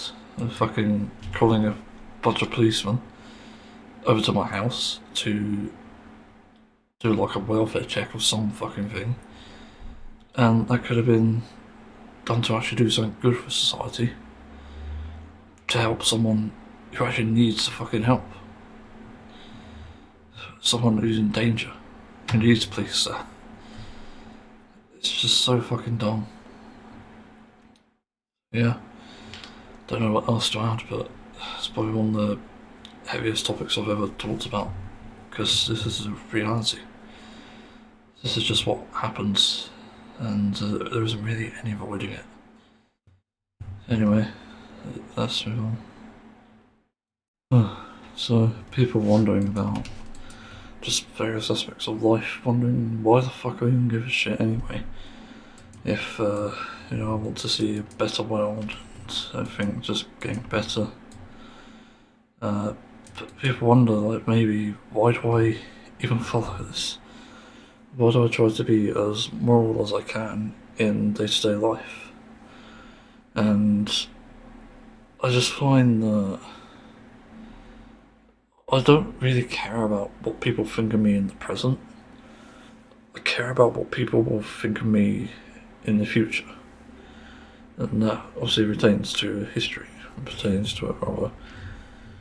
I think that's a big deal, because I look at a lot of what people do these days, having known a lot of the information, and you know, the way they deny things like climate change, and even those who do know it, but they don't actually act on it.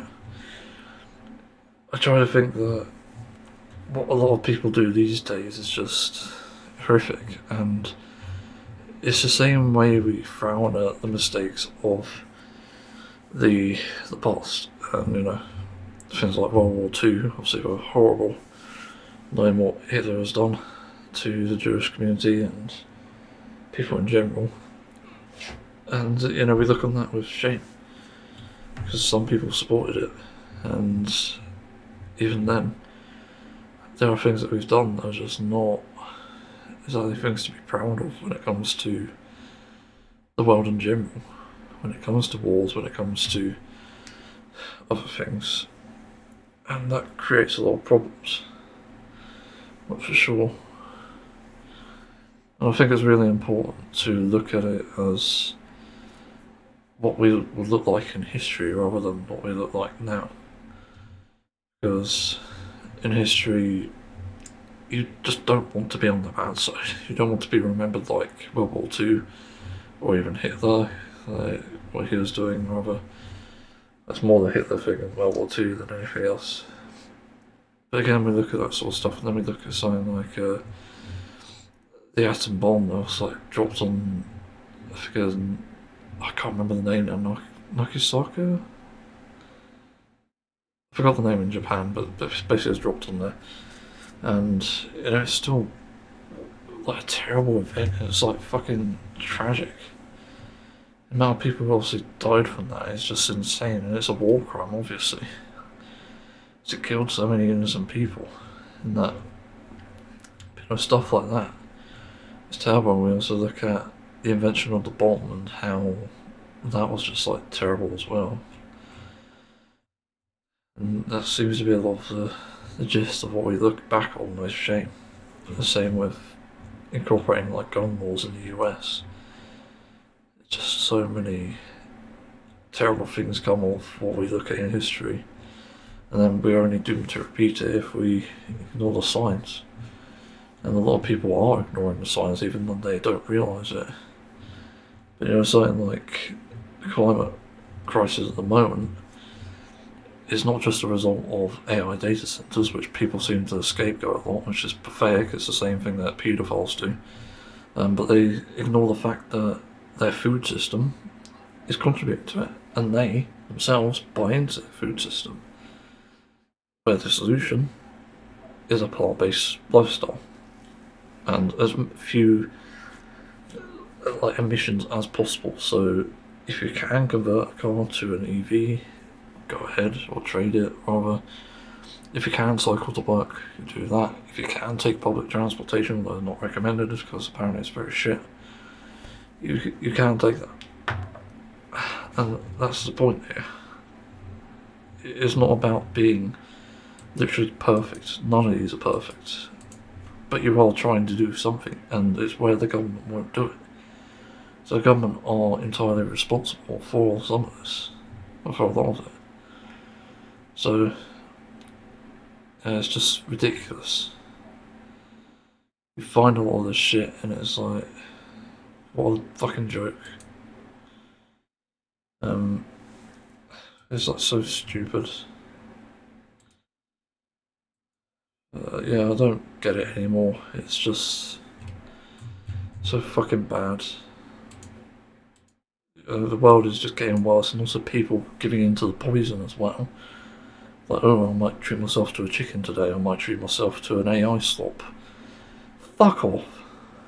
Absolute twats, you're fucking murderers, that's what you are. This is what I look at in history. Because our grandchildren, our children even, in some cases, are going to grow up absolutely hating us. They'll be so condescending to us and even just have disdain for what we've done. And it's just fucking ridiculous. And this is the thing, they're going to grow up knowing that, realising that, and they have to pick up the pieces that we left behind. This is why I think it's so fucking pathetic when I see a lot of the channels I watch, even just random channels on Twitch, of people like talking about food as if it's like a normal thing, when it's very clearly not fucking normal. And the same with AI, I've seen people talk about AI, like saying, oh yeah, it's nice when it's good. Exactly the sort of poison that they want you to get into. That's what they do in these companies. They offer you a desirable product, whether it's good or not, and you just consume it. I mean, it's different if you're not giving them money or views, but still, it's a terrible thing to even support it, to even mention supporting it, because that just sends a bad message. Unless you're literally saying, our mateys or something like that, you know, pirating. Then there's no point. Again, you have to cut this system out of the entire cycle. Otherwise it's just doomed to repeat. And that's just why I get so tired with this shite. Just why it gets so boring as well. Because people keep doing this crap. They keep contributing to this terrible system, this terrible idea. And that keeps things going the way that they are now. It's still pretty pathetic, and every time I see a climate injustice video online, even something like wildfires and AI data centers, like anti-AI data centers, they barely even get 1k likes, and this is just on Blue Sky alone, where you'd meet more rational people, admittedly, but not rational enough it seems. And I'm not even asking people to again be perfect. You just have to make changes here and there, not even that drastic either, like the food system, very easy to figure out. Meat alternatives, you've got dairy alternatives, you've got egg alternatives depending on where you are, even though it's easy to make with certain ingredients, and just so much more. And again with AI, the way to avoid it is trying to find sources where you can cut it out entirely. Use a reliable stock image source for stock images. Use a different search system, a search engine. There's different ways to avoid it, and also know the warning signs, like get used to it. There's videos pretty much analysing this, and that's a big deal. That's how you figure this stuff out. I'm trying to think, what else is there even to add? Again, this stuff is just tiring. Again, as I was talking about this, I've got to say, I was watching a cat eat a lasagna, Garfield style, but I sort of knew it as AI because the cat was using paws to grab the lasagna and had massive fucking eyes with no pupils in the middle. So it's obviously fake. There are quite a few signs in that. And even then the camera angle, the sheen that it has too, as it typically has, just seemed very fake, and then the movement afterwards seemed very fake. So there's a lot of signs. It's not hard to figure out. But people will probably say, oh, this is funny, don't give a shit that it's AI. No, it's because it's here that we have these fucking problems to begin with. You either consume it and create fires, or you don't consume it and create less fires. That's it. It's a very simple trolley problem. Again, this is why I'm so pissed about it, and why I look at how things will look in history, rather than how they look in the present. Again, people might think, oh, you can forgive people for like consuming AI and stuff in this modern day, even if it slips through the cracks. But you should have a zero tolerance policy. If you think it looks like AI, don't risk it. Like, fuck them, report them, block them, and never go back. Because we shouldn't be tolerating it. We should be treating AI like fascism. We should be trying to reject it and stomp it out of the world. The same with every other thing, like climate denial, even climate enablers. I think we should, to an extent, be treating badly. It's just, there's so many bad things going on. Again, the warning signs are here. We're getting to the point of no return, and that's that. So yeah, anyway, let's move on. Yeah. Sorry, it's like 15th, 60th fucking update on this, I swear. But I'm still revising my computer, the one I plan on getting, and I'm trying to not go overboard on it, because that's my big fear with this. I just don't want to go overboard because I know that I don't need necessarily the extra performance. Which again sounds weird, but I just don't want to go overboard. It's as simple as that. I don't need 4K gaming performance on a 4040p game. And even then, I am not playing games that are an extremely big amount.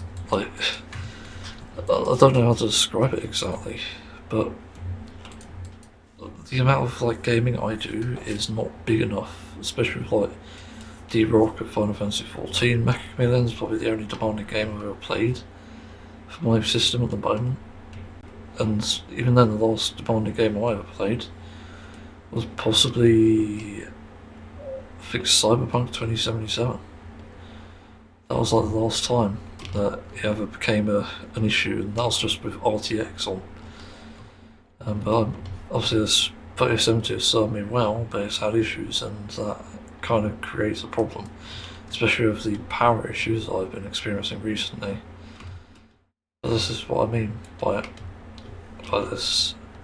I need to get a system where I'm not going overboard with everything. It actually works out the box and it just runs games. And at the moment I'm conflicted between something like, for a GPU, the RX 9070 or the RX 9060 XT. And I think the reason I'm considering them is because the XT's 9060 has 16GB VRAM, which is standard now, because you need that. If not, you're not gaming. But even then, I don't want higher settings, and if it were possible, I'd go with something lower. But then you might say, why not get an RTX? But I don't like NVIDIA. I've started to not like them a lot more. And even then, some of their budget cards, like the 5060 Ti, is still expensive. It's the same as an RX 9060, which I think is still better. And even then, 9060 XT rather. But even then, there's just ain't much choice with it, and it's just a dual fucking fan for this GPU for some reason. But then a 9070 is only, a couple hundred more in terms of pounds. And yeah, they don't exactly need much for that. I'm looking at it, boost clock, stream processors. But again, it's so tough, and again, I don't want to go overboard with this stuff. Similarly with motherboards, and I've looked into motherboards as best as I can. If I go low, I'm potentially getting shite, because it doesn't offer much like the AIO, which I wish I just showed a picture of on PC Specialist. It would be a lot easier to read and stuff. It's confusing to read at times because you can't see it all. Also need the extra SATA slots as well to actually use them. Again, how many USB ports are there? 1, 2, 7. No, it's actually 8. 12 ports apparently, is that right? Hang on, I might be onto something here. But this is kind of the issue. That I need more ports, essentially. Oh yeah, there's a lot of ports on that. That's nice. Well, the B850 is an option, I guess. I think I might go for that. It's got Wi-Fi, it's got the SATA. It's got a guard on it, which is interesting. Hopefully it's not as expensive as the 870. Where is it? The B850, yeah, it's better, actually. Also, I don't really know the difference. It's AM5, obviously. Again, this is a complication. I need to figure these things out and get it right before I obviously order this. So I've got a few months. But again, these important things have to happen. I'm not looking for, like, again, the most expensive system. That's not a thing that I'm looking out for. I'm just looking for a system that does its job at games. I do consider a small form factor as well. But I'm not even sure if that would work with my sort of system, sadly. It's a bit complicated in that sense. Yeah, I don't even know the best option for this exactly. And then the cooling turns out I've gone a bit lower, I think, with this. Also, I need to double check the PSU stuff, PSU calculator, go with that again. But yeah, the cooling, it turns out I don't need a fucking AIO, which is great, because I fucking hate them. I hate this one. It's the Hydro X, no, 100X by Corsair. It's awful. So I'm going to go over Frostflow 200, whatever this is based on. It's a dual tower, so it should be fine. Zax Tech actually gave some good advice on this, I think, judging by the sounds of it anyway. Nobody really contesting it. But apparently you go with like different tiers, so you've got the Ryzen 3 series that needs single tower, or it can use single tower, or the Ryzen 5 series which uses dual tower, and then the Ryzen 7 which uses, wait, is it? I think I've got it the wrong way around actually. No, I think it's like the 3 series, it's very uncommon, but 3 and 5 I think are single tower, 7 is dual tower. Although 3 I imagine is stock, but apparently 9 is AIO caller territory, which is interesting because I almost went for that. But yeah, as I said, I'm kind of happy with the idea of that really. Also, a bit of extra money each month is not bad necessarily. Again, I don't want to go overboard, it's not my intention.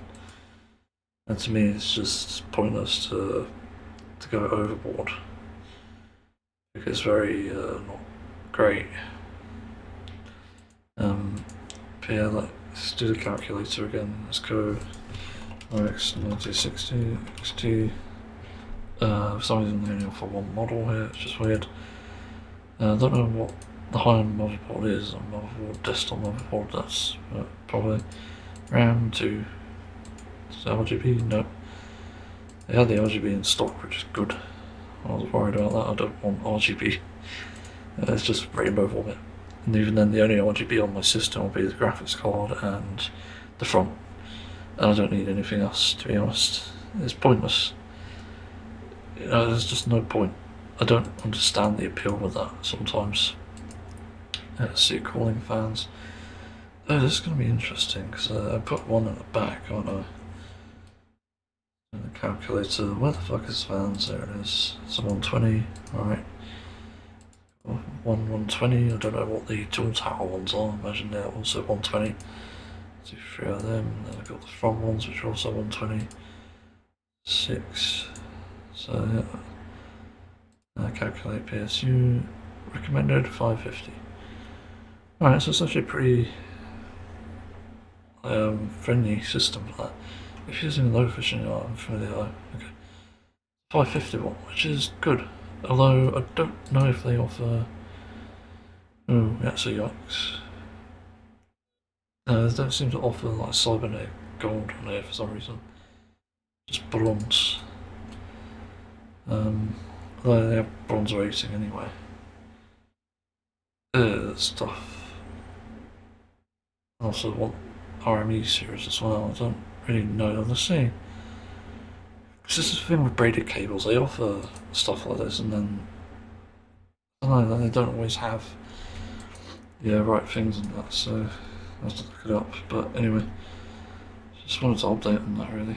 It's just, again, these PC complications are annoying, so I have to figure this out as a smooth. There is another problem with my ability to drive, which I think will impact me if I ever possibly go through with it. It's an awkward one, I will admit, but I don't think I could drive with people in the car. And even then, just driving in general, being in public, I just get really panicky. I think I've got agoraphobia, but I've also got the type of autism where I'm just silenced the moment I enter a social situation. So it definitely comes back and bites me. Like, I don't know what to do exactly. It's really weird, and even though I had the consideration, I was reminded of this from watching AGDQ, or just GDQ, isn't it? Yeah, GDQ, playing Forza Horizon 3 by a runner called Veyron 4472, and very interestingly, it reminded me of that. It reminded me of this issue that I've encountered, which is about having having the ability to drive, and if I do it via like Forza, then it might enable me to learn some things, but that doesn't get me past the issue of social pressure. If I was to have passengers in real life, I don't know what I'd do. It becomes very concerning from that perspective. So I don't exactly know what to do there. Because I had considered driving, I'm not going to lie. The idea crossed my mind.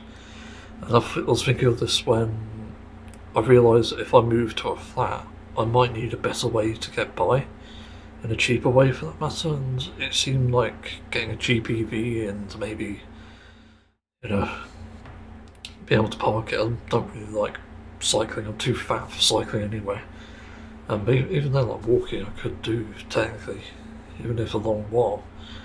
But it's a consideration really, and it'd be convenient.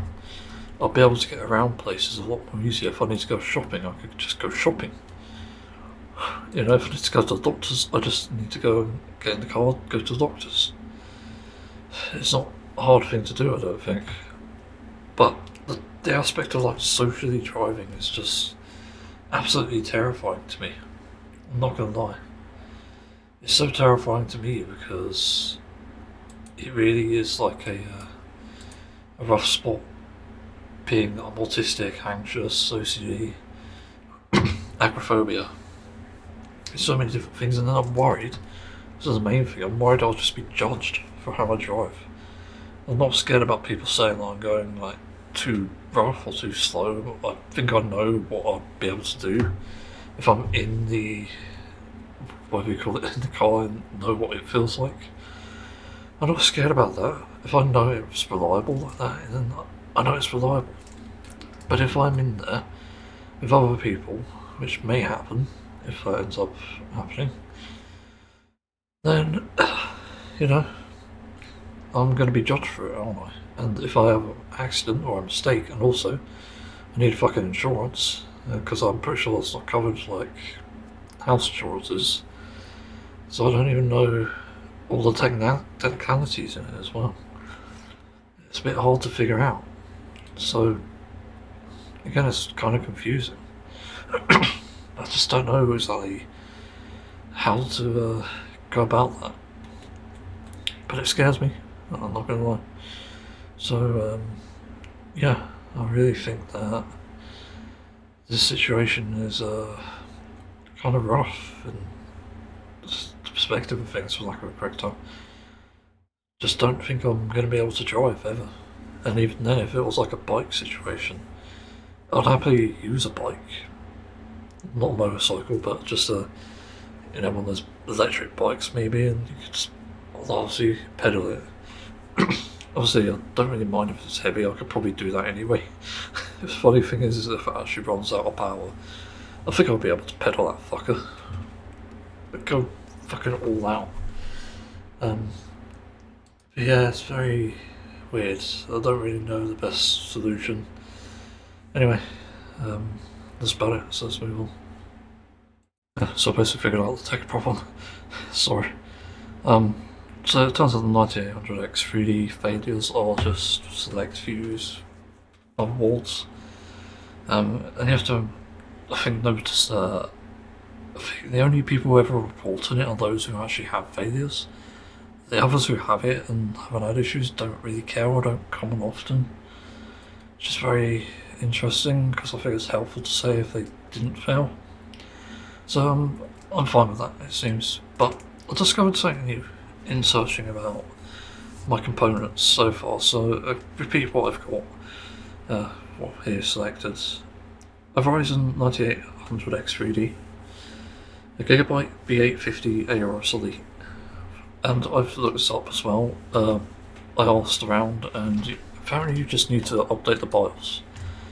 So apparently it's not actually an issue with the X3D anymore. It's just you need to update the BIOS. So I'm hoping PC Specialist does that, because otherwise I'll be pretty mad. That's unacceptable for a PC manufacturer. You should be updating the BIOS because it's the user who has to face the consequence of that, especially for a CPU like this and the motherboard. Then I'll see the RAM. Again, RGB-less Corsair Vengeance 2x32 gigabytes, 6000 MHz CL30. Obviously the standard for these motherboards, I think.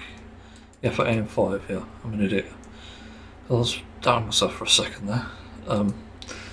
Then the SSD, and this is the most interesting part now. 4TB Samsung Evo 990 Plus. So 990 Evo Plus. And I looked at a benchmark because I was curious, like, does it really matter with the amount it's writing and reading? Kinda does, turns out. Higher the better, obviously, but I don't need these absurd ones like the 9100 Pro, for example. Like, fucking hell, if I go with that, it's actually not that much. What the hell? Hang on, what? That's interesting.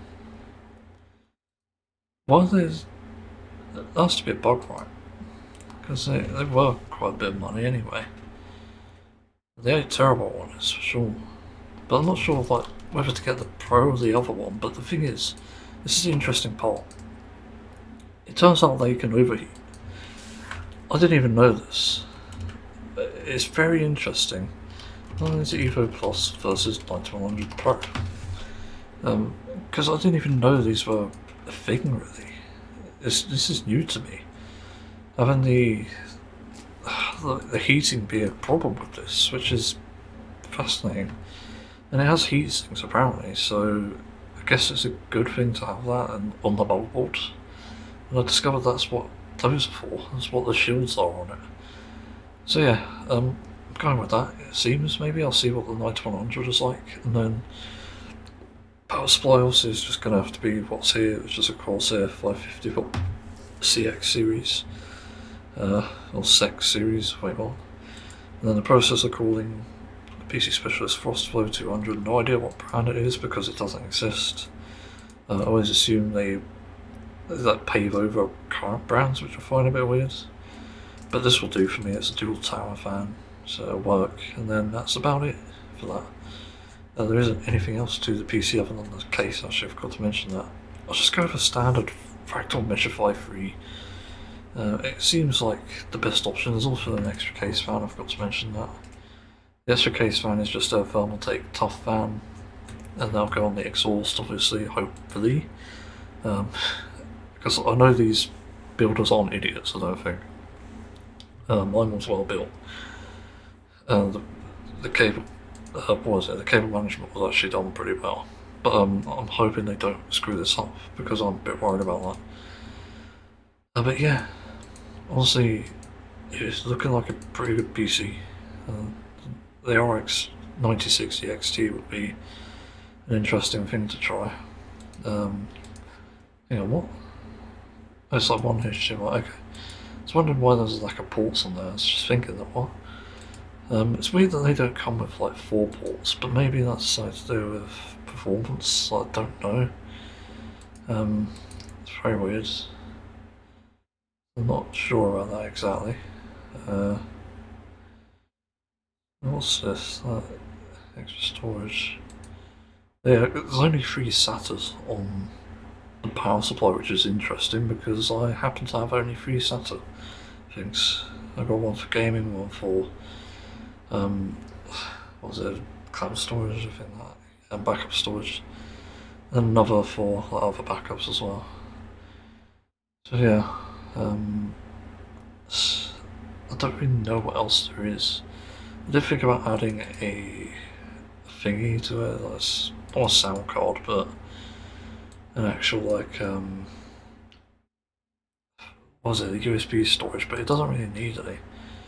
To be honest, they have like PCIe stuff, like 4-port Type A, 2-port Type C.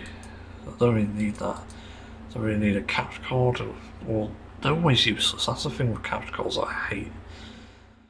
They're pretty useless. They're just like an extra way to avoid a USB port being used, but it's just pointless again. You don't need them a lot of the time. I don't really get it. And also, what's Firewire? PCE card, what does it say? Zero bus for high-speed communications. Firewire can transfer data between computer and its peripherals. Okay, not sure exactly what that means or does. Very interesting. Yeah. But anyway, I think that I'm onto something here, obviously. Seeming like the next PC in my case here. And not to mention it's not going overboard, so I'm quite happy with it. The RAM, I don't know if it would be an issue until like later on maybe. Need to test it all and stuff. Also need to make sure I got the chipset drivers because I didn't install that when I got this PC. Which is a bit silly. I need to install that because you need up-to-date drivers for everything basically. Everything you can get, motherboard, BIOS, CPU, GPU obviously. RAM, I don't know, and you also probably need drivers for the NVMe SSDs anyway. Other than that, it's pretty good. So yeah, anyway, let's move on. So, I think I just figured out a chord that I've been trying to figure out for years. And it's stupid how simple it was.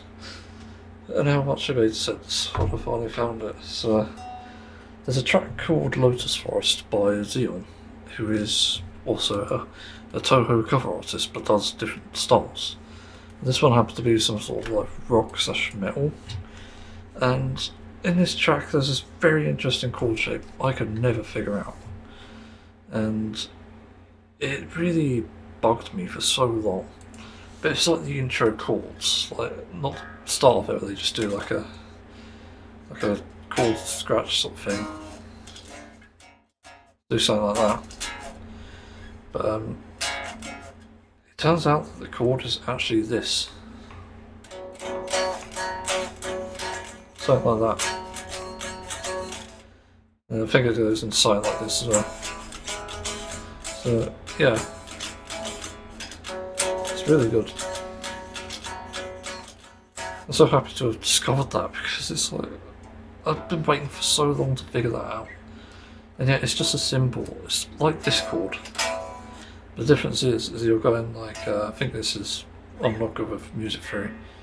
I think that's A, so A, I'll do it on the E string instead. A, this one, and then instead of A it's a, or what is it? No, A flat B, it's a B, yeah. So A, this one, B. What is this one anyway? Trying to figure it out now. So I'm tuned to D flat, so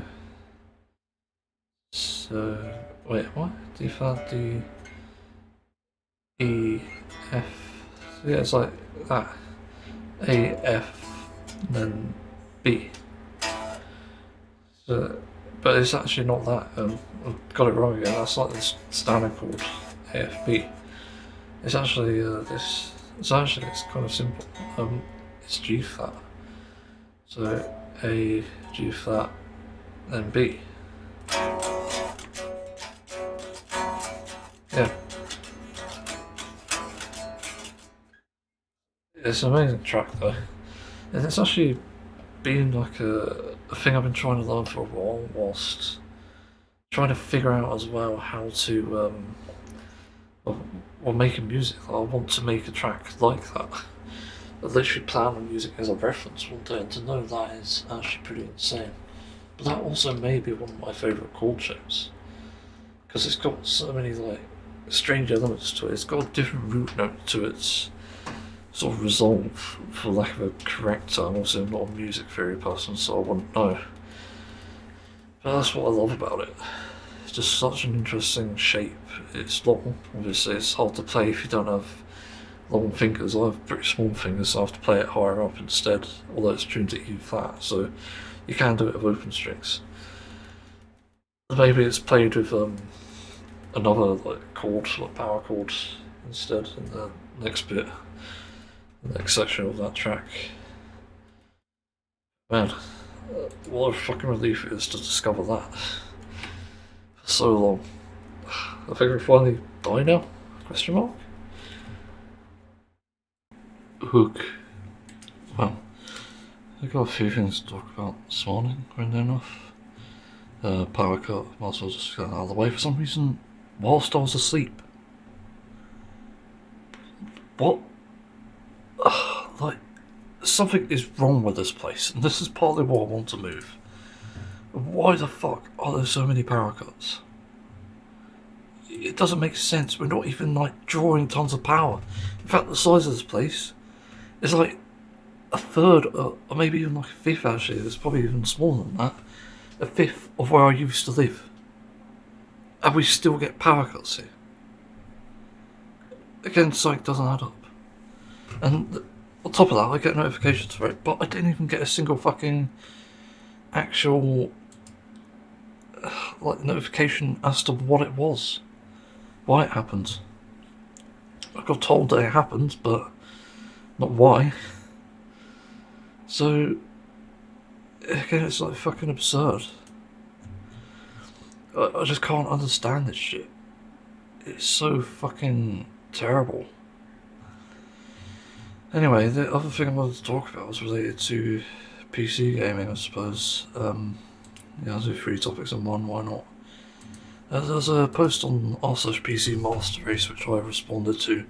I no doubt got really bad, like, negative attention without getting negative attention. But someone, I think it might have been a troll post, can't be too sure, but is making a good point about how capitalism is ruining everything, including, say, this, and our essential hedonism is kind of destroying the world. Like, not really anything new, sadly.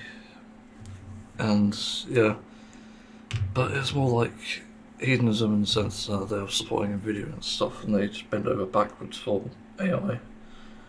And this is just in response to a bunch of people who believe in AI doing something, which I find fucking absurd.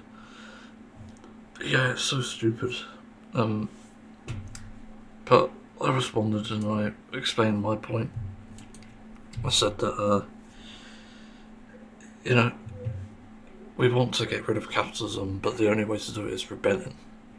And the other things rather that we can do to avoid capitalist nonsense is simply to be smarter about it. So we obviously overnight, everyone goes vegan.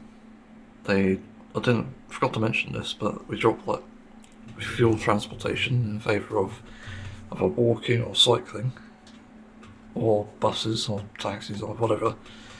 If there's electric taxis, because that'll be good in the future, but you know, we drop all that.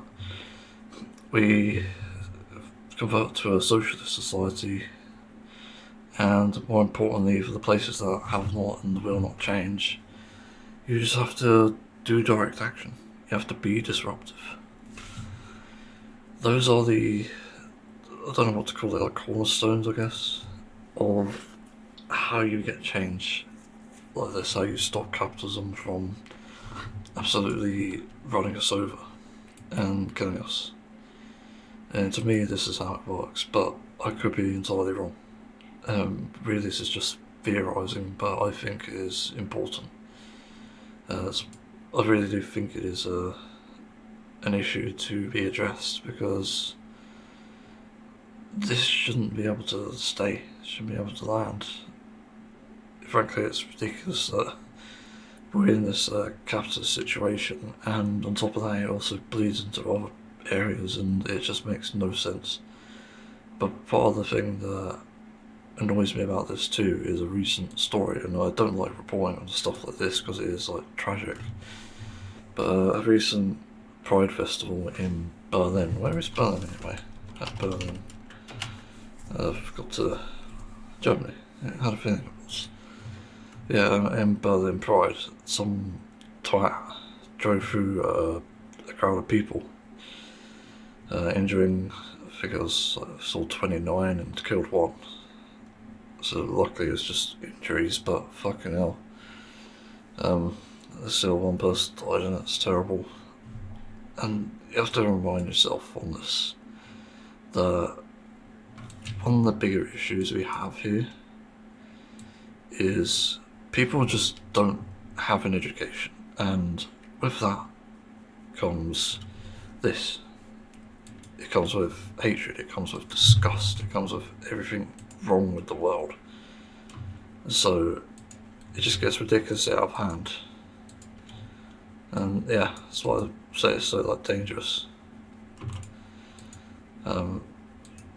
But we can't allow this to slide, basically, because if nobody's going to get educated, then, you know, we're just going to be fucked, aren't we? And I think there's a responsibility from parents, and my parents specifically, and also just the education system in general, to explain concepts like critical thinking to children. And this is a very neutral thing. It's even in line with religion, but critical thinking is a very easy way to get by on lack of understanding and knowledge, and that's pretty much the entire point of it, I think. Because if you're questioning something, you start to think critically. And so when you see something like Pride and you have no knowledge of it, I certainly had no knowledge of it until like 2016, 2018 maybe.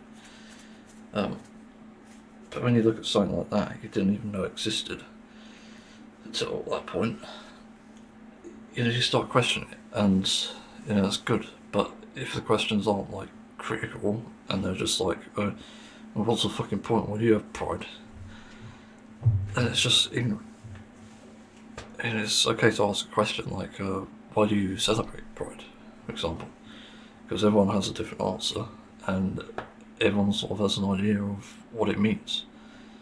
To me, it's always been a fight for survival and a way to say we're here and we're not going anywhere. And that's literally what it stands for.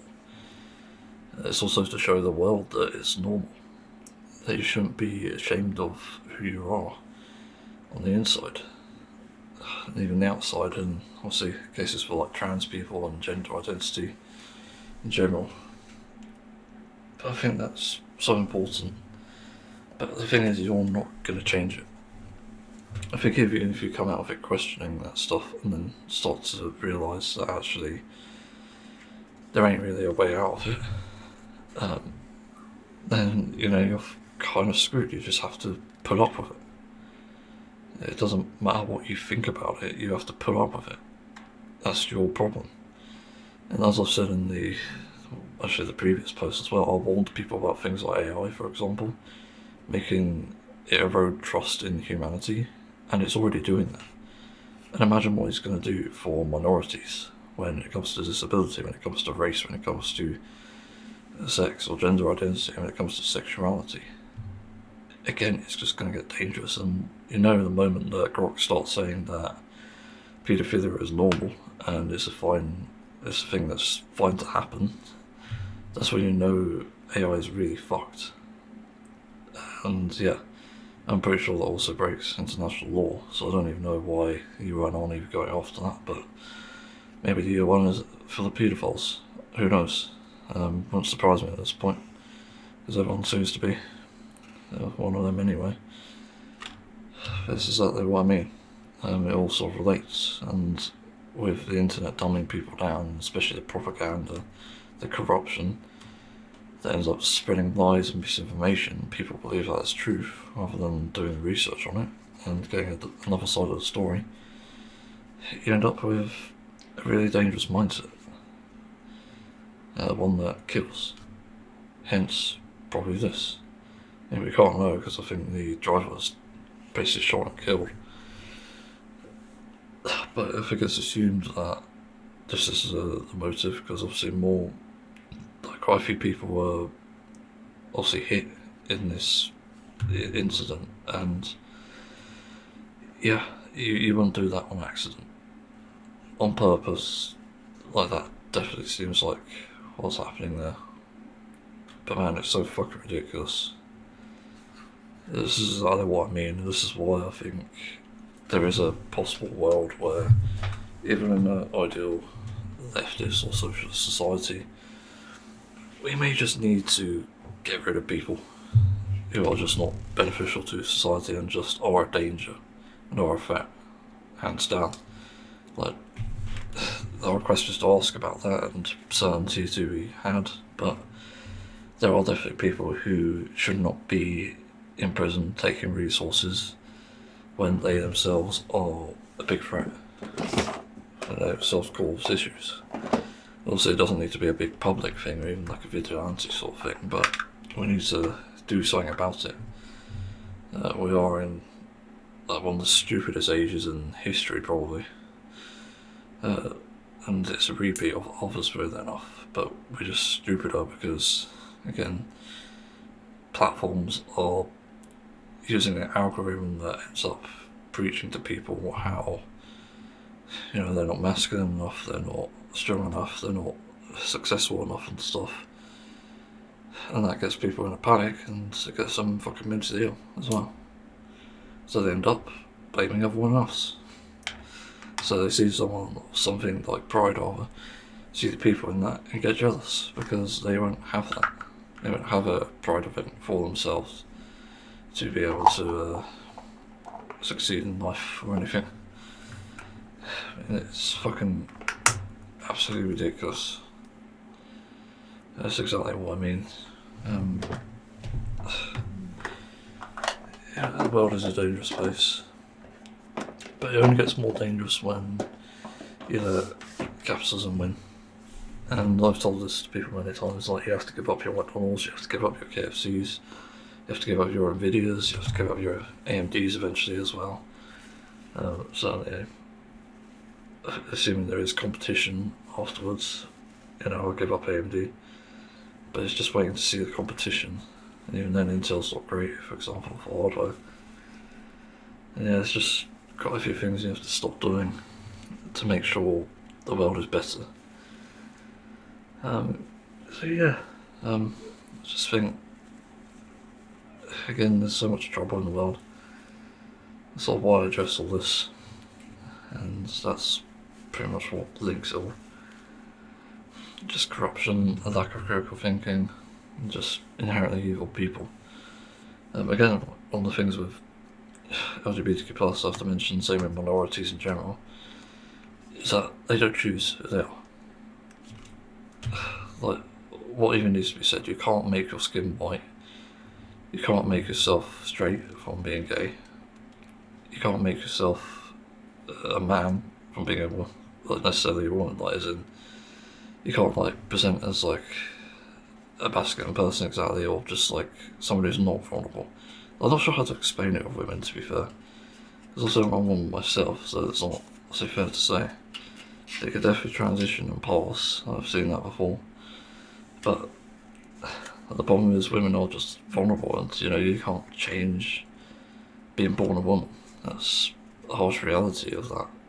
Nothing to do with transgenderism, which obviously you can change. But the point is, born a woman, you'll be discriminated as a woman. That's that.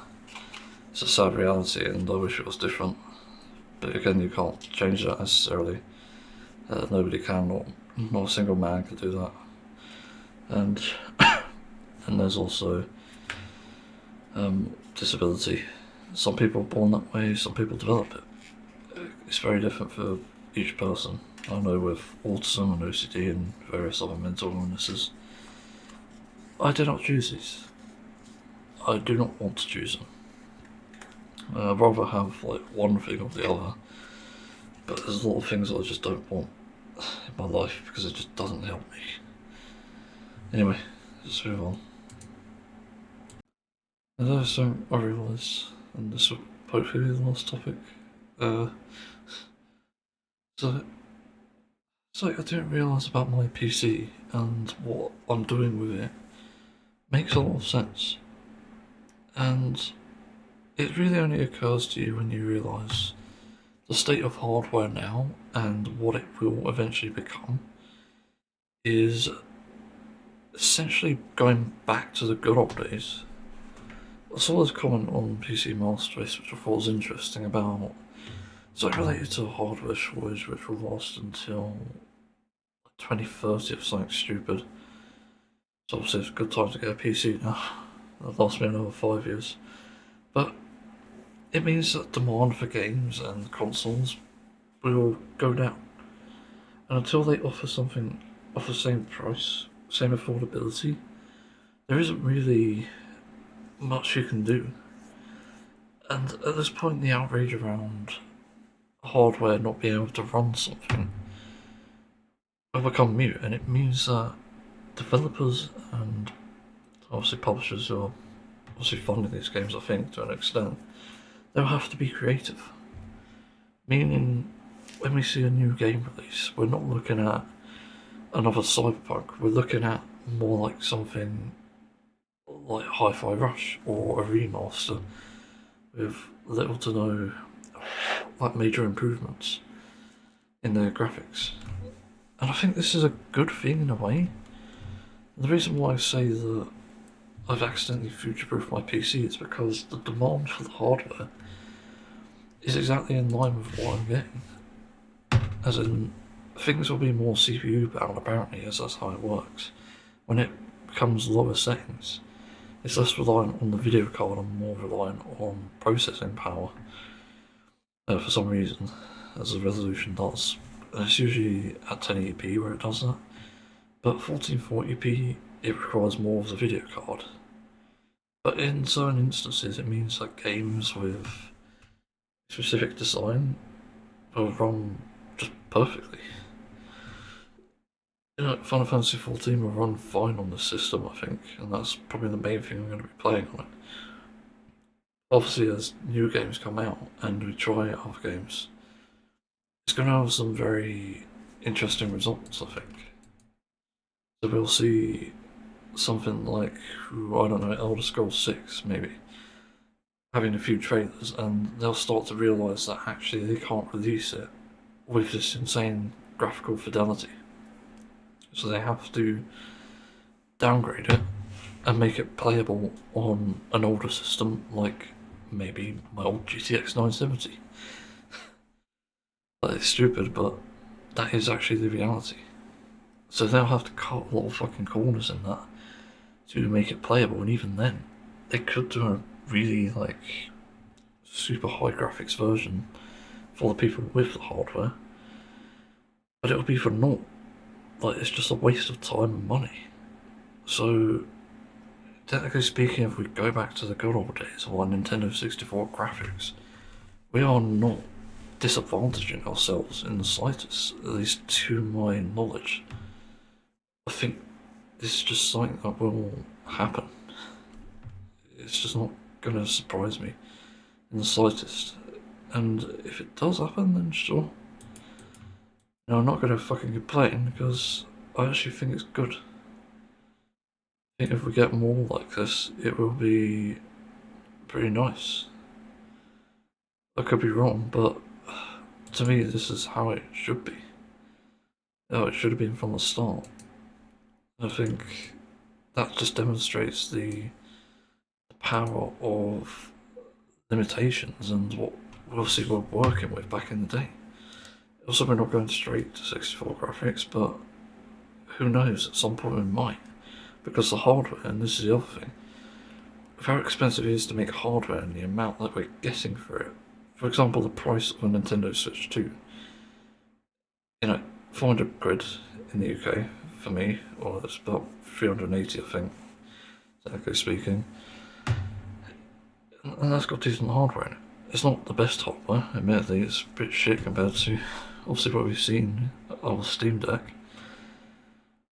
But the reality is, I think that we are seeing a decrease in the hardware capability, so what will be 16GB of RAM will somehow become, for affordability purposes in the next coming years, will be about 4GB.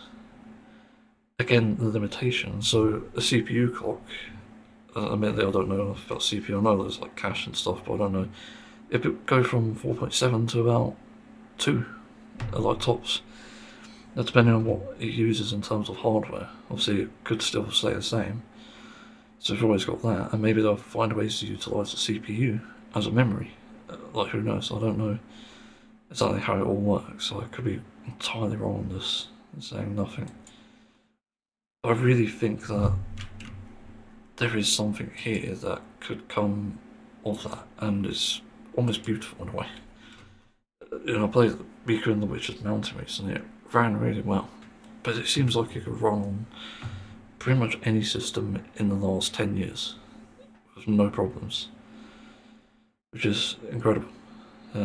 Although I have seen reliability issues, I've seen performance issues there rather, but that's a niche thing, it's not a massive problem.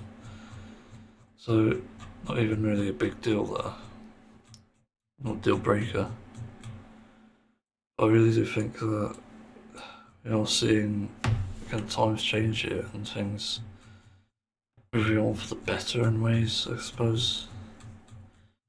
But yeah, I think we're seeing some good stuff out of this.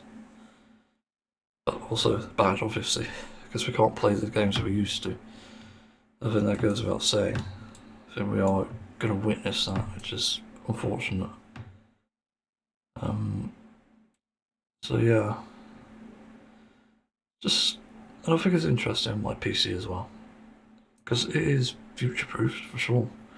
I play most things thrown at it, assuming I do get the PC that is, I never know. There's always something in the way, to be fair, but if I do, I'll be fine, I think.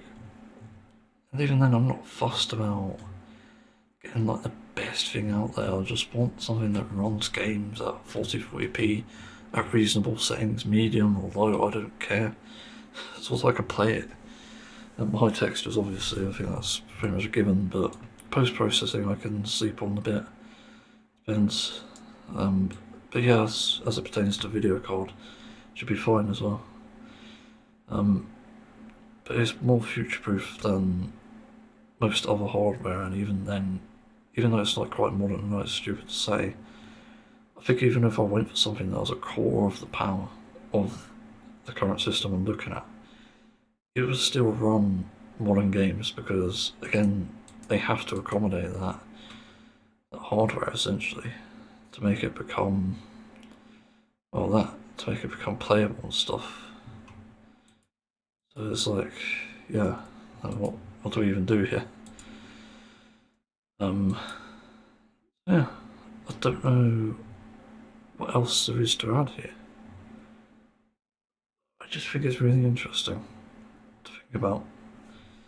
There's a lot to consider in this, and I do hope that hardware accommodates either the demand increase or what there isn't. I think that's really interesting and equally important. So yeah, I don't know what else to add, to be honest. I think that's about it for hardware discussions for a while now. Also, I don't know what's going on here. For some reason, things not rendering. It's very weird. I wonder if it's because it's a Tron. Render as audio clip. Start. Anyway. Yeah. Again, things to look forward to, things not to look forward to. It's weird how it balances out. But maybe this is for the better. If it stays that way, we should, you know, imagine playing like in like 2030 when the price goes down, like, I don't know, 100 quid for a console, and you get to play like, you know, a remake of a game on a handheld, and that'd be fucking great. Honestly, I think that's almost like a dream combination. Assuming there is a 2030, you never know. Speaking of there maybe not being a 2030, I might as well end this, because yeah, it's gone on for a while. I need to move on, I think. So yeah, thanks for listening. See everyone next time.